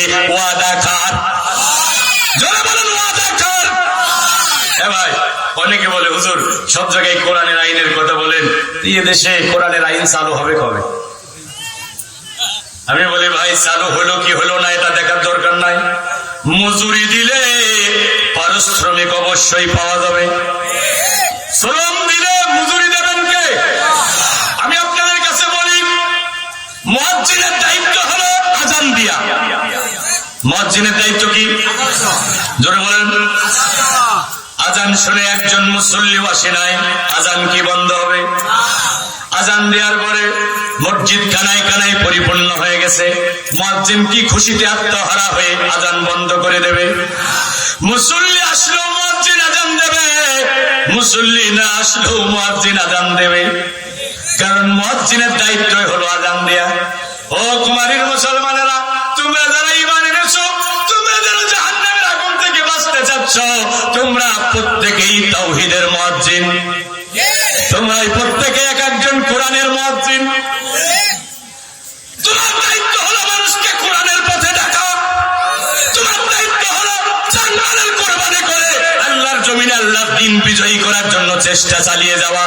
তোমার ডাকে কে আসলো, কে আসলো না, কে বিরোধিতা করলো, কে দূরে থাকলো, কে সহযোগিতা করলো, এটা দেখার সময় তোমার নাই। গোটা আলমডাঙ্গার মানুষ, গোটা কুমারী ইউনিয়নের মানুষ যদি আল্লাহর কোরআনের বিপক্ষে চলে যায়, এই কুমারীর বাজারে দাঁড়িয়ে তুমি যদি ইমানদার হও, তুমি যদি জাহান্নামের আগুন থেকে বাঁচতে চাও, তোমাকে একাই আল্লাহর কোরআনের আইনের পক্ষে স্লোগান দিতে হবে, তা না হলে জাহান্নামের আগুন থেকে বাঁচা যাবে না। এ ভাই, যদি আনুষ্ঠানিক ইবাদত বন্দেগী করে জান্নাতে যাওয়ার সুযোগ থাকতো, জাহান্নামের আগুন থেকে বাঁচার সুযোগ থাকতো, আল্লাহর কসম আমি এখান থেকে আয়াত তেলাওয়াত করে আপনাদের ওয়াজ শোনাতাম না। আমি ব্যক্তিগতভাবে কোরআন হাদিস পড়ে যতটুকু বুঝেছি, জাহান্নামের আগুন থেকে বাঁচতে হলে জান আর মাল দিয়ে আল্লাহ দ্বীন বিজয় করার জন্য চেষ্টা করাই লাগবে। এটা হলো সব ফরজের বড় ফরজ। এটা এমন এক ফরজ, এই ফরজ ফরজ রোজাকে রহিত করে দিয়েছে। এটা এমন এক ফরজ, এই ফরজ ফরজ সালাতকে রহিত করে দিয়েছে। বলবেন কোথায়? বদরের যুদ্ধ হয়েছিল 17 রমজান, দ্বিতীয় হিজরির 17 রমজান। সাহাবীরা সবাই রোজা ছিলেন। ঐতিহাসিক বদরের ময়দানে আমরা গিয়েছি। মুমিন হৃদয় বারবার উদ্বেলিত হয়। আহারে, সাহাবীরা রোজা আছেন, রাসূল বলেন খেজুর খাও, পানি খাও, রোজা ভেঙে ফেলো। সাহাবীরা ইতস্তত বোধ করছেন যে এখনো ইফতারির সময় হয় নাই, ফরজ রোজা ভেঙে ফেলবো। রাসূলুল্লাহ নিজে পানি খেলেন, খেজুর খেয়ে রোজা ভাঙলেন। আল্লাহু আকবার বলবেন না? ও আমার সাহাবীরা, রোজা ভাঙো, খেজুর খাও, শক্তি সংগ্রহ করো। আজকে 313 জন মুজাহিদ যদি বদরের প্রান্তরে পরাজিত হয়ে যাও, পৃথিবীতে রোজা রাখার মতো কোনো মুসলমান পাওয়া যাবে না। খন্দকের জিহাদের দিন 10,000-এর বিশাল বহুজাতিক বাহিনী নিয়ে আবু সুফিয়ান মদিনা আক্রমণ করতে এসেছে। আল্লাহ রাসূল সাহাবীদেরকে নিয়ে পরীক্ষা খনন করছেন। আহারে, পরীক্ষা খনন করতে করতে মদিনার উত্তর দিকে 3.5 মাইল রাস্তা। আল্লাহ রাসূল 3000 সাহাবী নিয়ে পরীক্ষা খনন করছেন। রাসূলুল্লাহ নিজে কোদাল দিয়ে মাটি কাটছেন, সাহাবীরা মাথায় করে ঝুড়ি নিয়ে যাচ্ছেন। সাহাবীরা মাটি কাটছেন, রাসূল মাথায় করে ঝুড়ি নিয়ে যাচ্ছেন। আল্লাহর নবী সাহাবীরা বলেন, ইয়া রাসূলুল্লাহ, আপনি আমাদের চিফ কমান্ডার, আপনি আমাদের লিডার, আপনার জন্য আমাদের মা বাবা জান কুরবান হোক, আপনার রাহে আমাদের জান কুরবান হোক। আপনি বসে বসে অর্ডার করেন, আমরাই যথেষ্ট পরীক্ষা খননের জন্য। রাসূল বললেন, আমাকে বাধা দিও না, আমি মদিনার ইসলাম রক্ষার জন্য আজকে আমি রাসূল কোদাল দিয়ে মাটি কাটি মাথায় করে ঝুড়ি বহন করে নিয়ে যাই। আমি একদিন পৃথিবী থেকে চলে যাব। আমার উম্মতেরা পৃথিবীর মুখে ইসলামের বিজয়ের জন্য, ইসলামের হেফাজতের জন্য এভাবে জীবন বাঁচিয়ে রেখে ময়দানে তারা কুফরি শক্তির বিরুদ্ধে লড়াই করবে।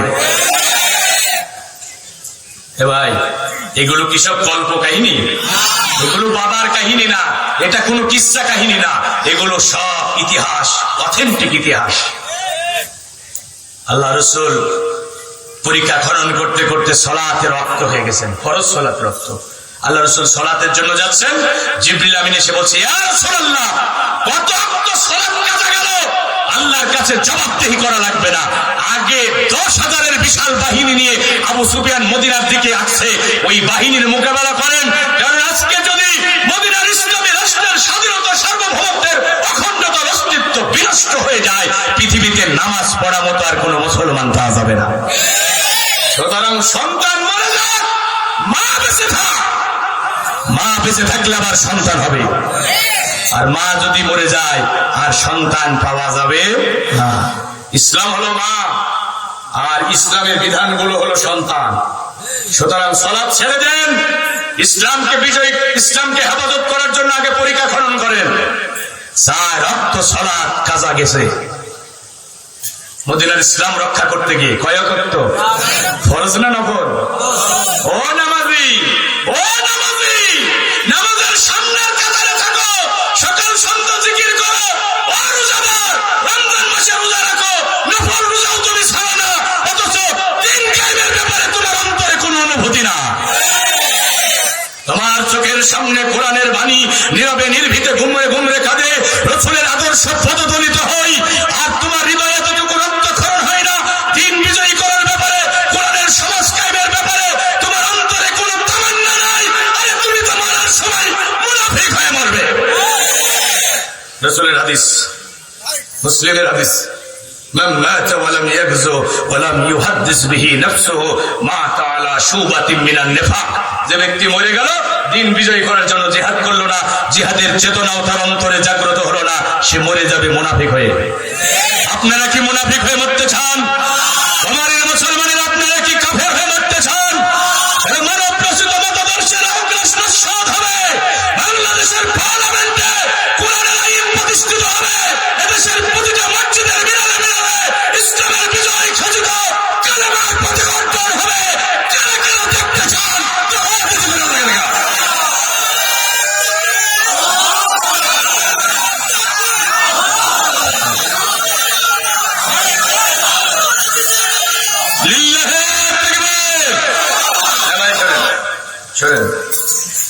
এই যে আমরা যদি জানমাল দিয়ে দিন কায়েমের জন্য চেষ্টা করি, বিজয়ী হতে পারে নাই, কি করছি?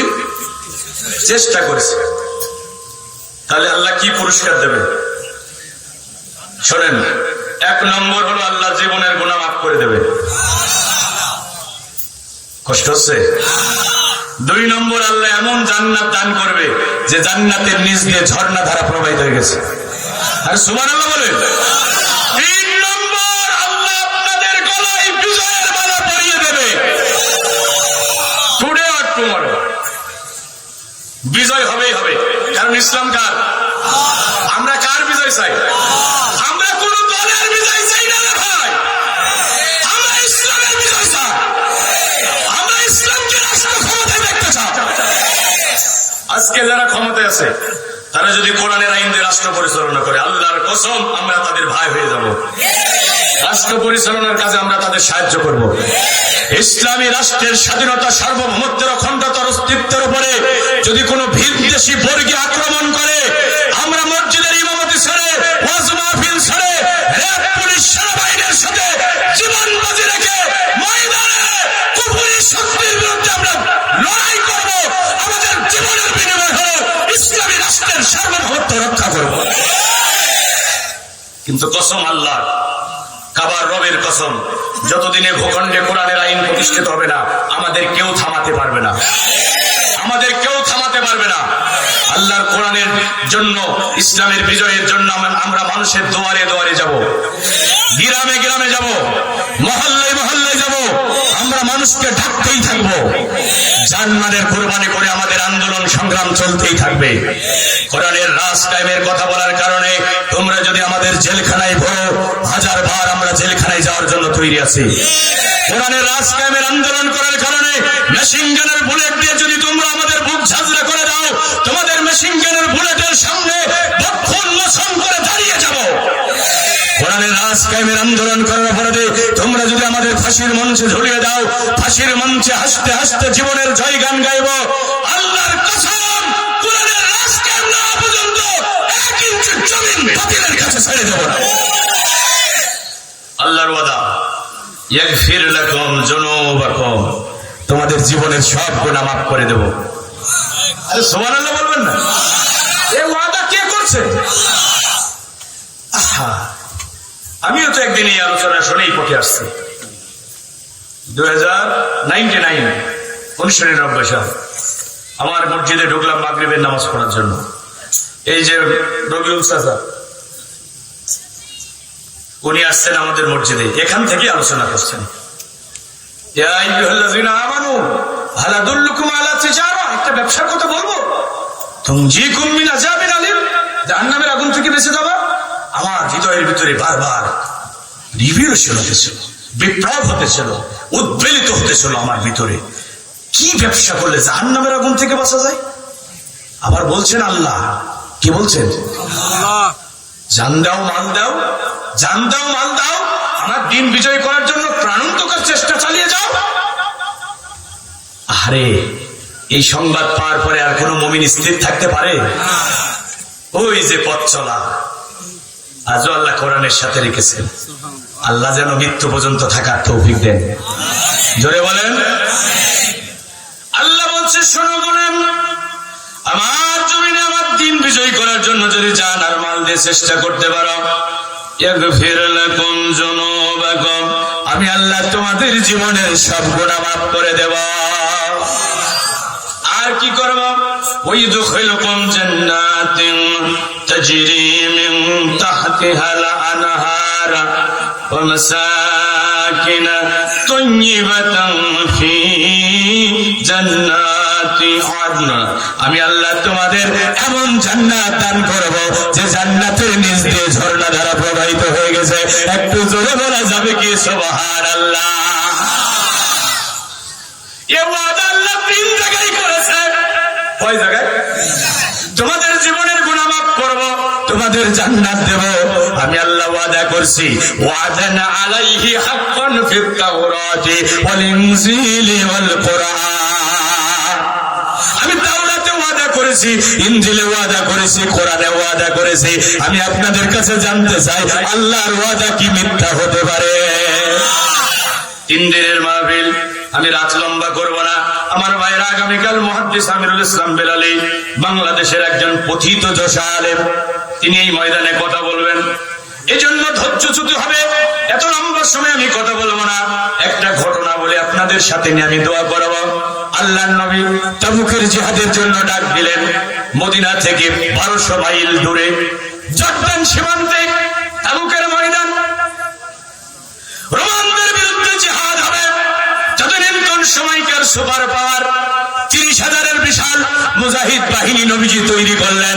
নবীজি নিজে চিফ কমান্ডার। নবীজি ঘোষণা করলেন, আমার অনুমতি ছাড়া একজন সাহাবীও এই জিহাদ থেকে পিছনে থাকতে পারবে না। এত বড় বিশাল বাহিনী নিয়ে ইতিপূর্বে নবীজি কখনো জিহাদের ময়দানে যান নাই। 30,000-এর বিশাল বাহিনী নিয়ে নবীজি তাবুকের দিকে রওনা দিলেন। ওই সময়টা ছিলেন প্রচন্ড গরমের সময়। খেজুরগুলো পেকে গেছে। মদিনায় প্রচন্ড দুর্ভিক্ষ দেখা দিয়েছে। সফরটা অত্যন্ত দুর্গম সফর। 1200 মাইল পথ পাড়ি দিয়ে যেতে হবে। আল্লাহর নবী বললেন, আমার অনুমতি ছাড়া একজন সাহাবীও পিছনে থাকতে পারবে না। 3 জন সাহাবী, খুব ভালো করে শোনেন। একজন হলো কাব বিন মালিক, হেলাল ইবনে উমাইয়া, মুরার ইবনে রাবি। এই 3 জনের ভিতরে 2 জন হলো বদরি সাহাবী।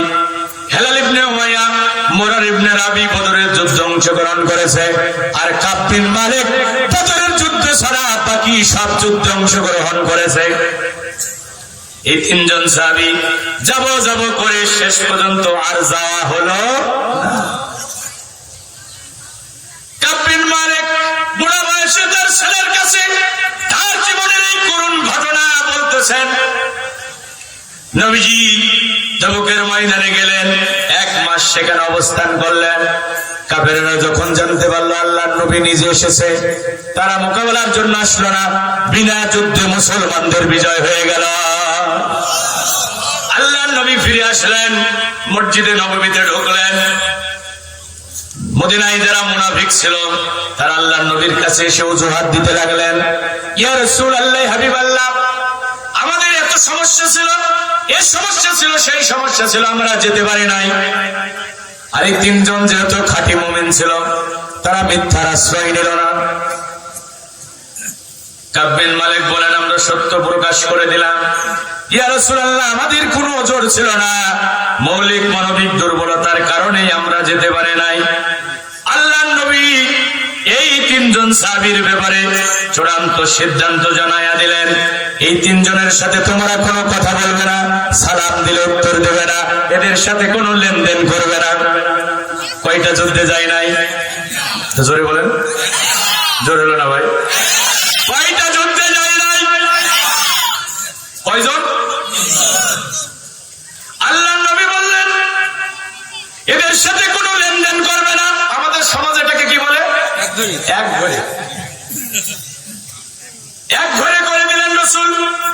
অথচ এই তিনজনের ভিতরে দুইজন বদরি সাহাবী।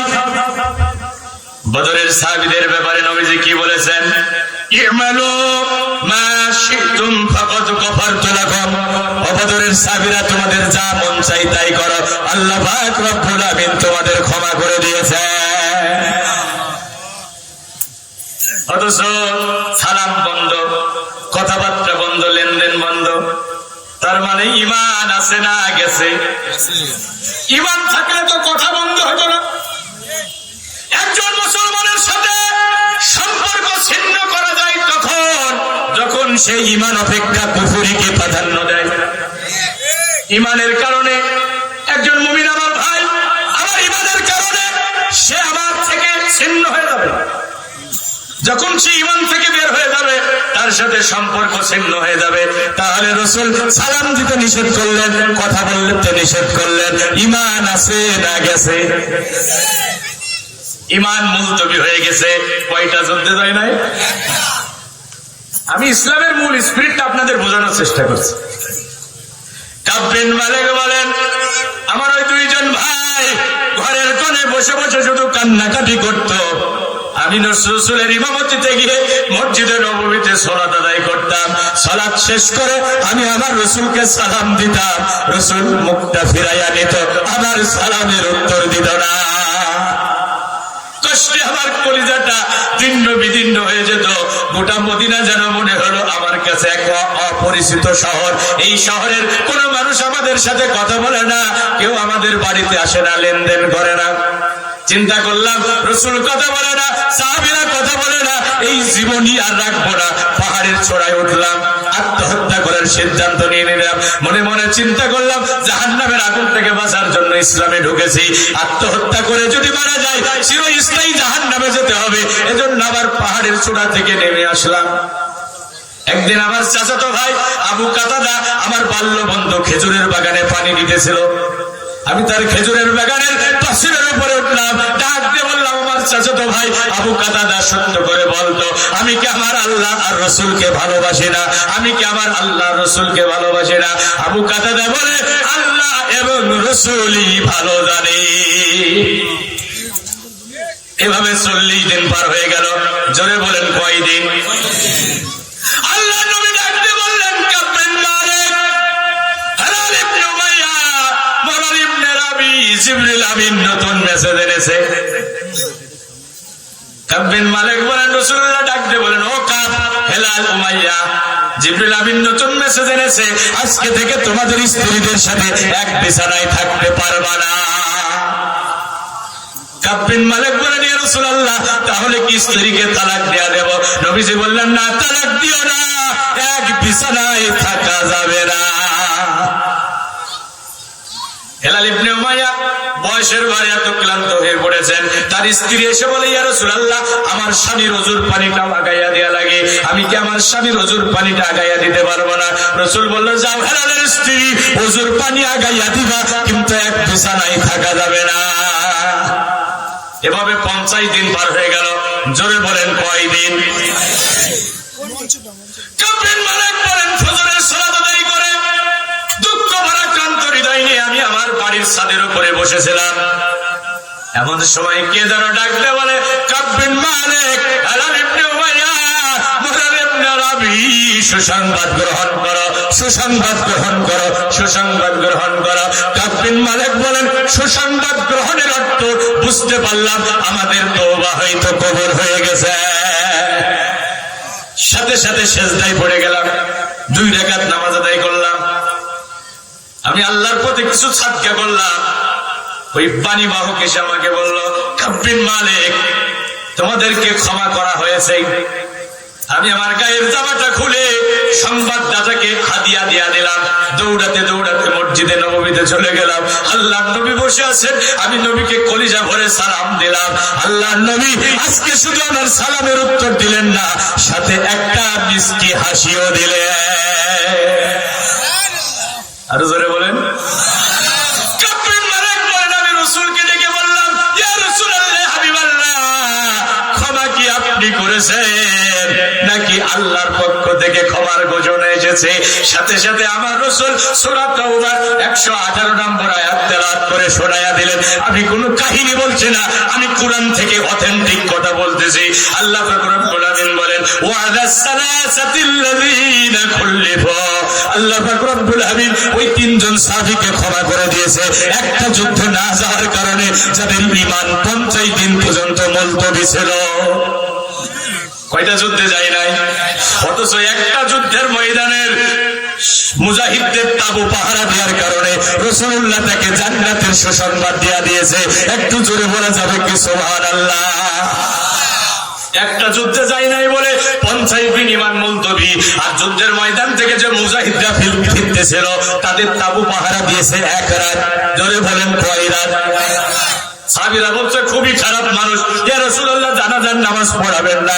রাসূল বলল লোকটা একটা ভালো কাজ করেছে, এমন সার্টিফিকেট কি দিতে পারবা?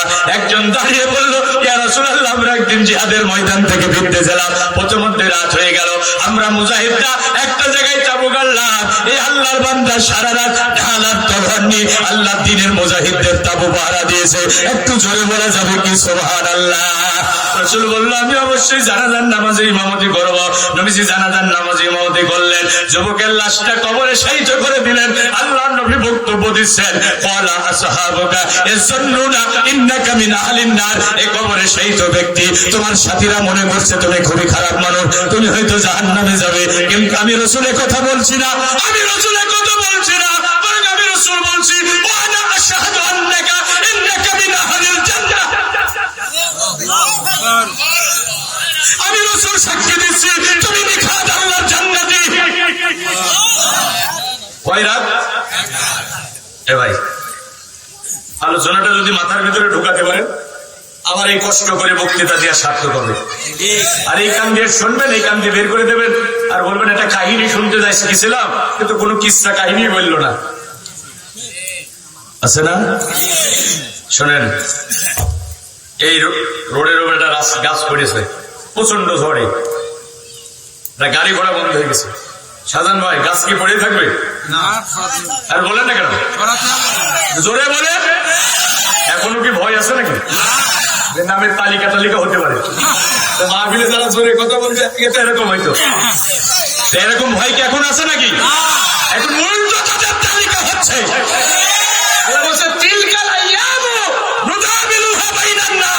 আমি দিন ঘুরাইয়া দিই।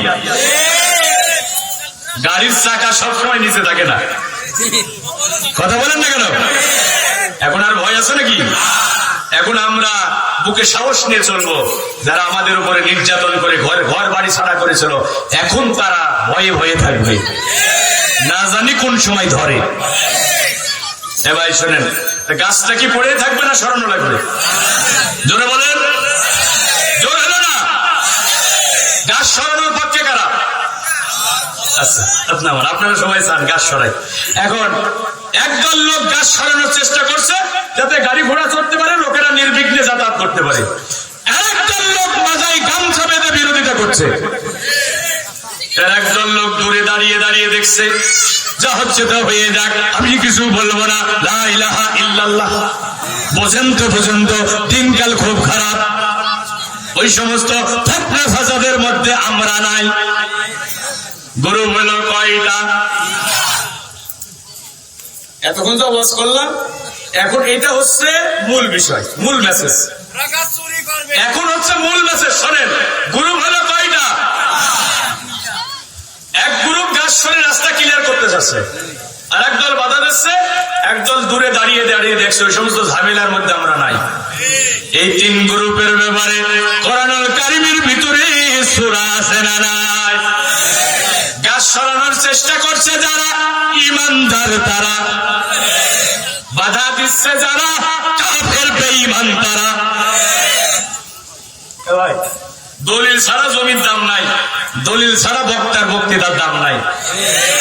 আমি যে বললাম তারা কাফের, এ ব্যাপারে দলিল সূরা নিসা ৭৬ নম্বর আয়াত, আল্লাযীনা আমানু ইউকাতিলুনা ফী সাবিলিল্লাহ, ঈমানদার যারা আল্লাহর দ্বীনের জন্য লড়াই করবে তারা। ওয়াল্লাযীনা কাফারু ইউকাতিলুনা ফী সাবিলিত তাগুত, কাফের যারা মানুষের তৈরি করা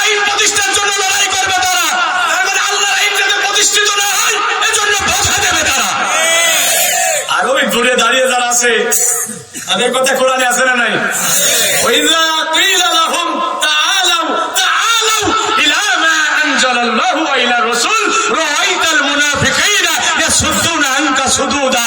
ও রাসূল, যখন তাদেরকে বলা হয় এসো ভাই আমরা হাতে হাত মিলাই কাঁধে কাঁধ মিলাই সীসা ঢালা প্রেসিডেন্ট নাই ঐক্যবদ্ধভাবে আল্লাহর জমিনে আল্লাহর দ্বীন কায়েমের জন্য চেষ্টা চালায়, তখন তুমি দেখবে একটা লোক পাশ কাটিয়ে চলে যাবে।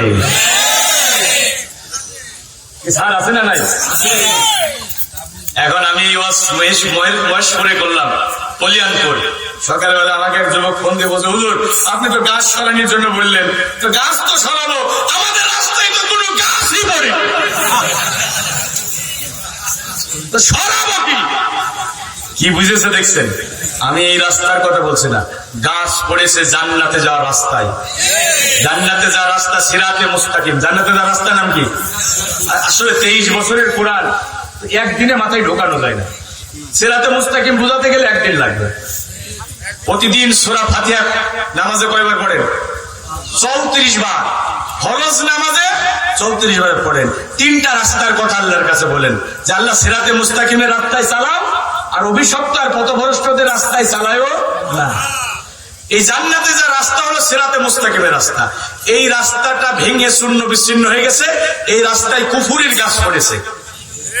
এই রাস্তাটা আল্লাহর আইন দিয়ে তৈরি। কি দিয়ে তৈরি? এখন কি আমাদের দেশে আল্লাহর আইন আছে?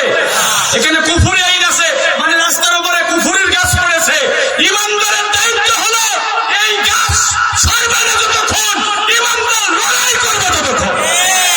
কাতিলুহুম হাত্তা লা তাকুনা ফিতনা,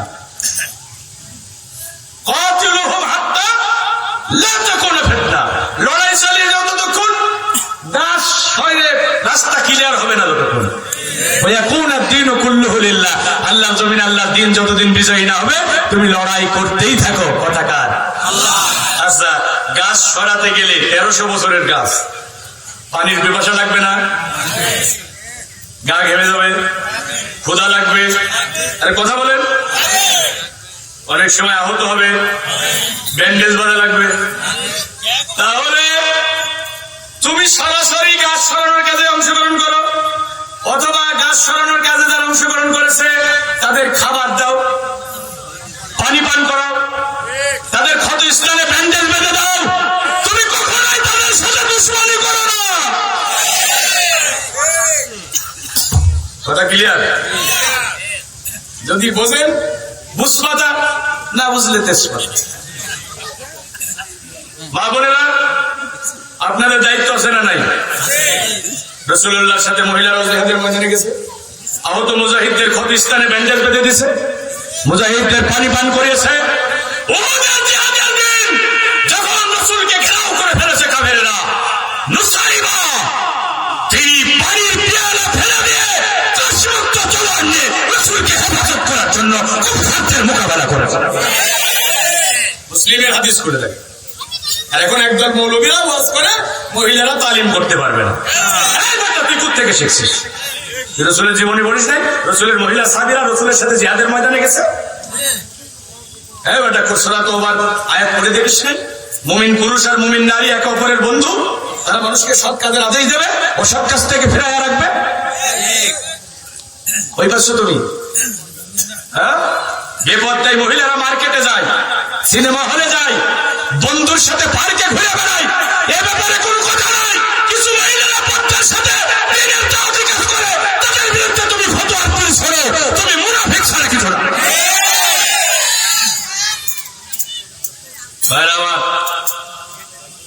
হাত বুকের উপরে বাঁধবেন না নাবিন নিবে বাঁধবেন, এটা নিয়ে ইখতিলাফ থাকতে পারে। আমিন জোরে বলবেন না আস্তে বলবেন, এটা নিয়ে ইখতিলাফ থাকতে পারে।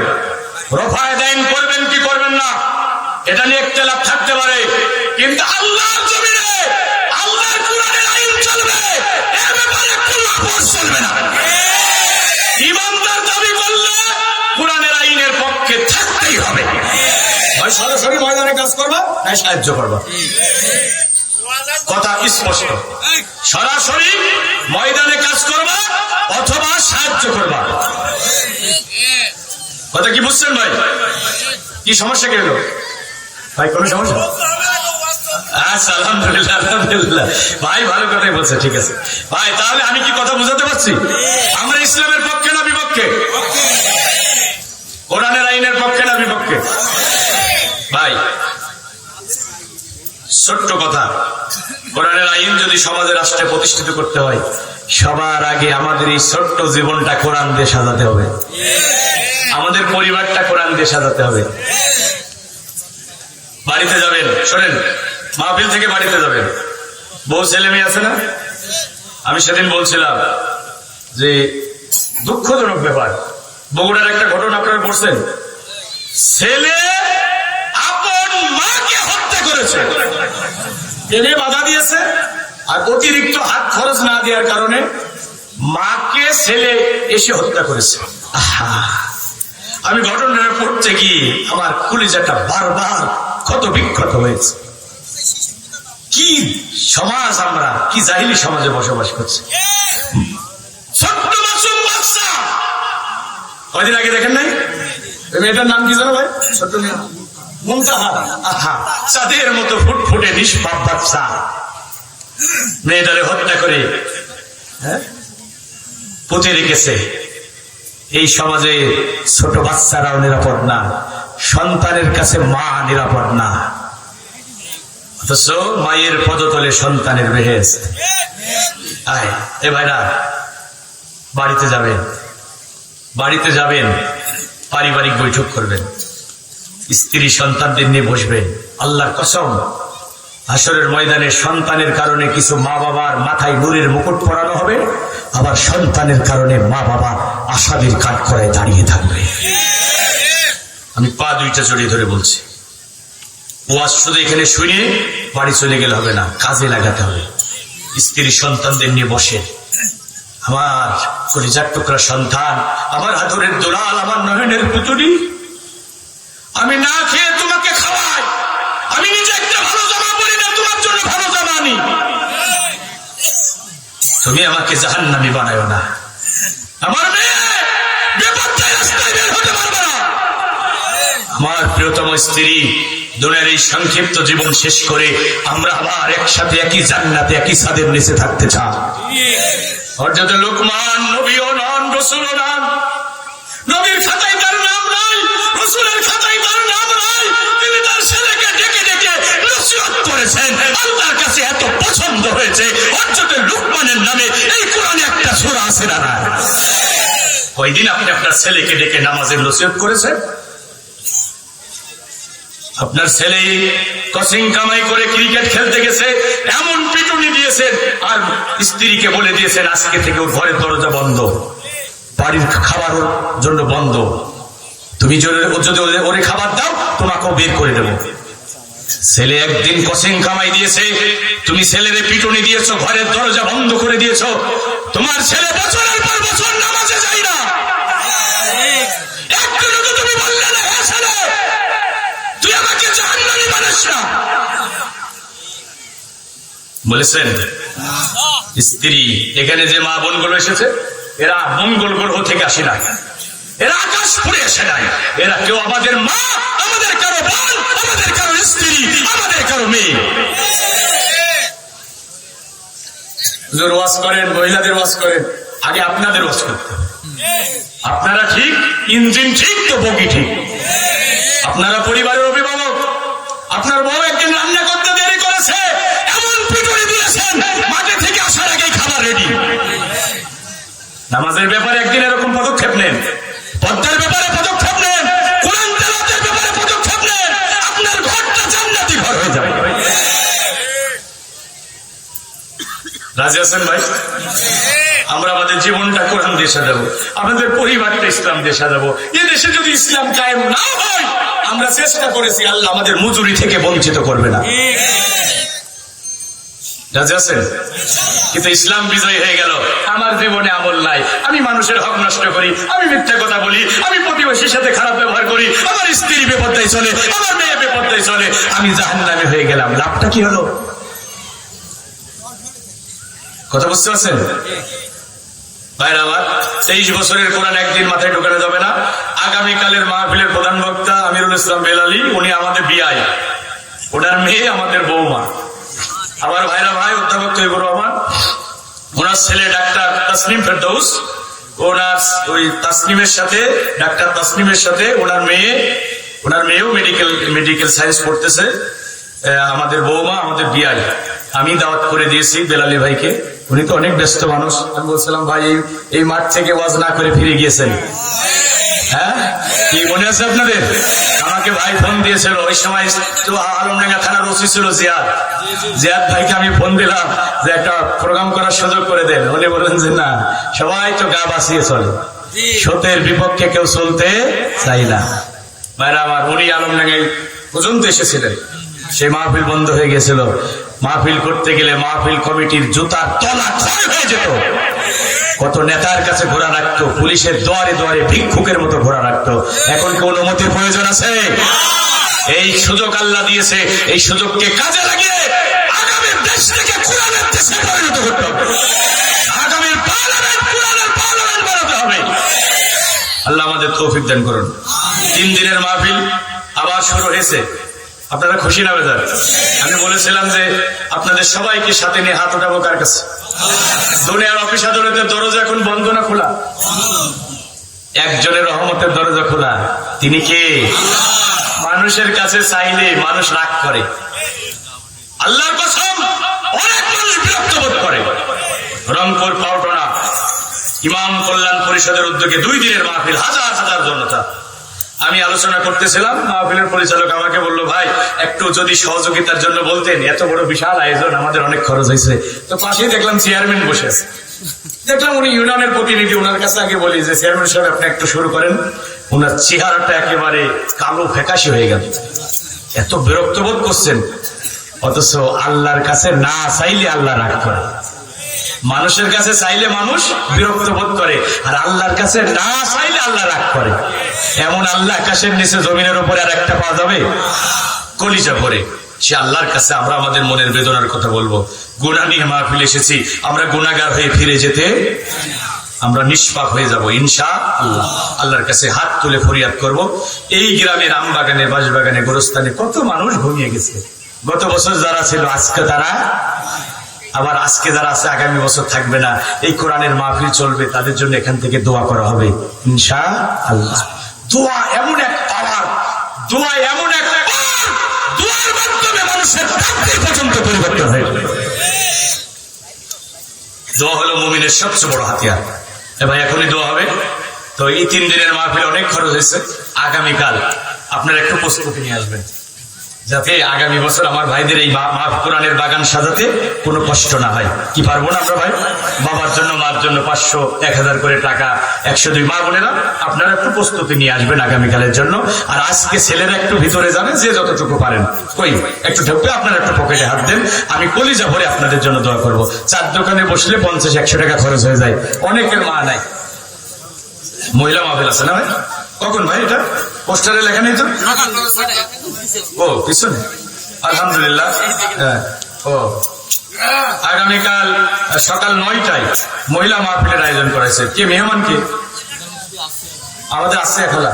হ্যাঁ, আমাদের আসছে খেলা আসবেন আপনারা একটু। ভাই কেউ মারুম হবেন, আমি দোয়া করবো, সবার জন্য দোয়া করবো। মা বোনদের ভিতরে ওখানে কি স্বেচ্ছাসেবিকার আছে মহিলা প্যান্ডেলে? হ্যাঁ হ্যাঁ, হয়ে গেছে আলহামদুলিল্লাহ, আলহামদুলিল্লাহ। আপনারা একটু যে যা পারেন ভাই, একটু সহজ শরীক হন। আপনারা কেউ মারবেন না, কলিজা ভরে দেওয়া হবে। আল্লাহ রসুলের এই সাহাবী কাব বিন মালিক যখন ক্ষমার সংবাদ পেয়েছে, সাথে সাথে সে আল্লাহর পথে হাদিয়া সাদকা করেছে। তার সম্পদের একটা অংশ আল্লাহর পথে খরচ করে দিয়েছে।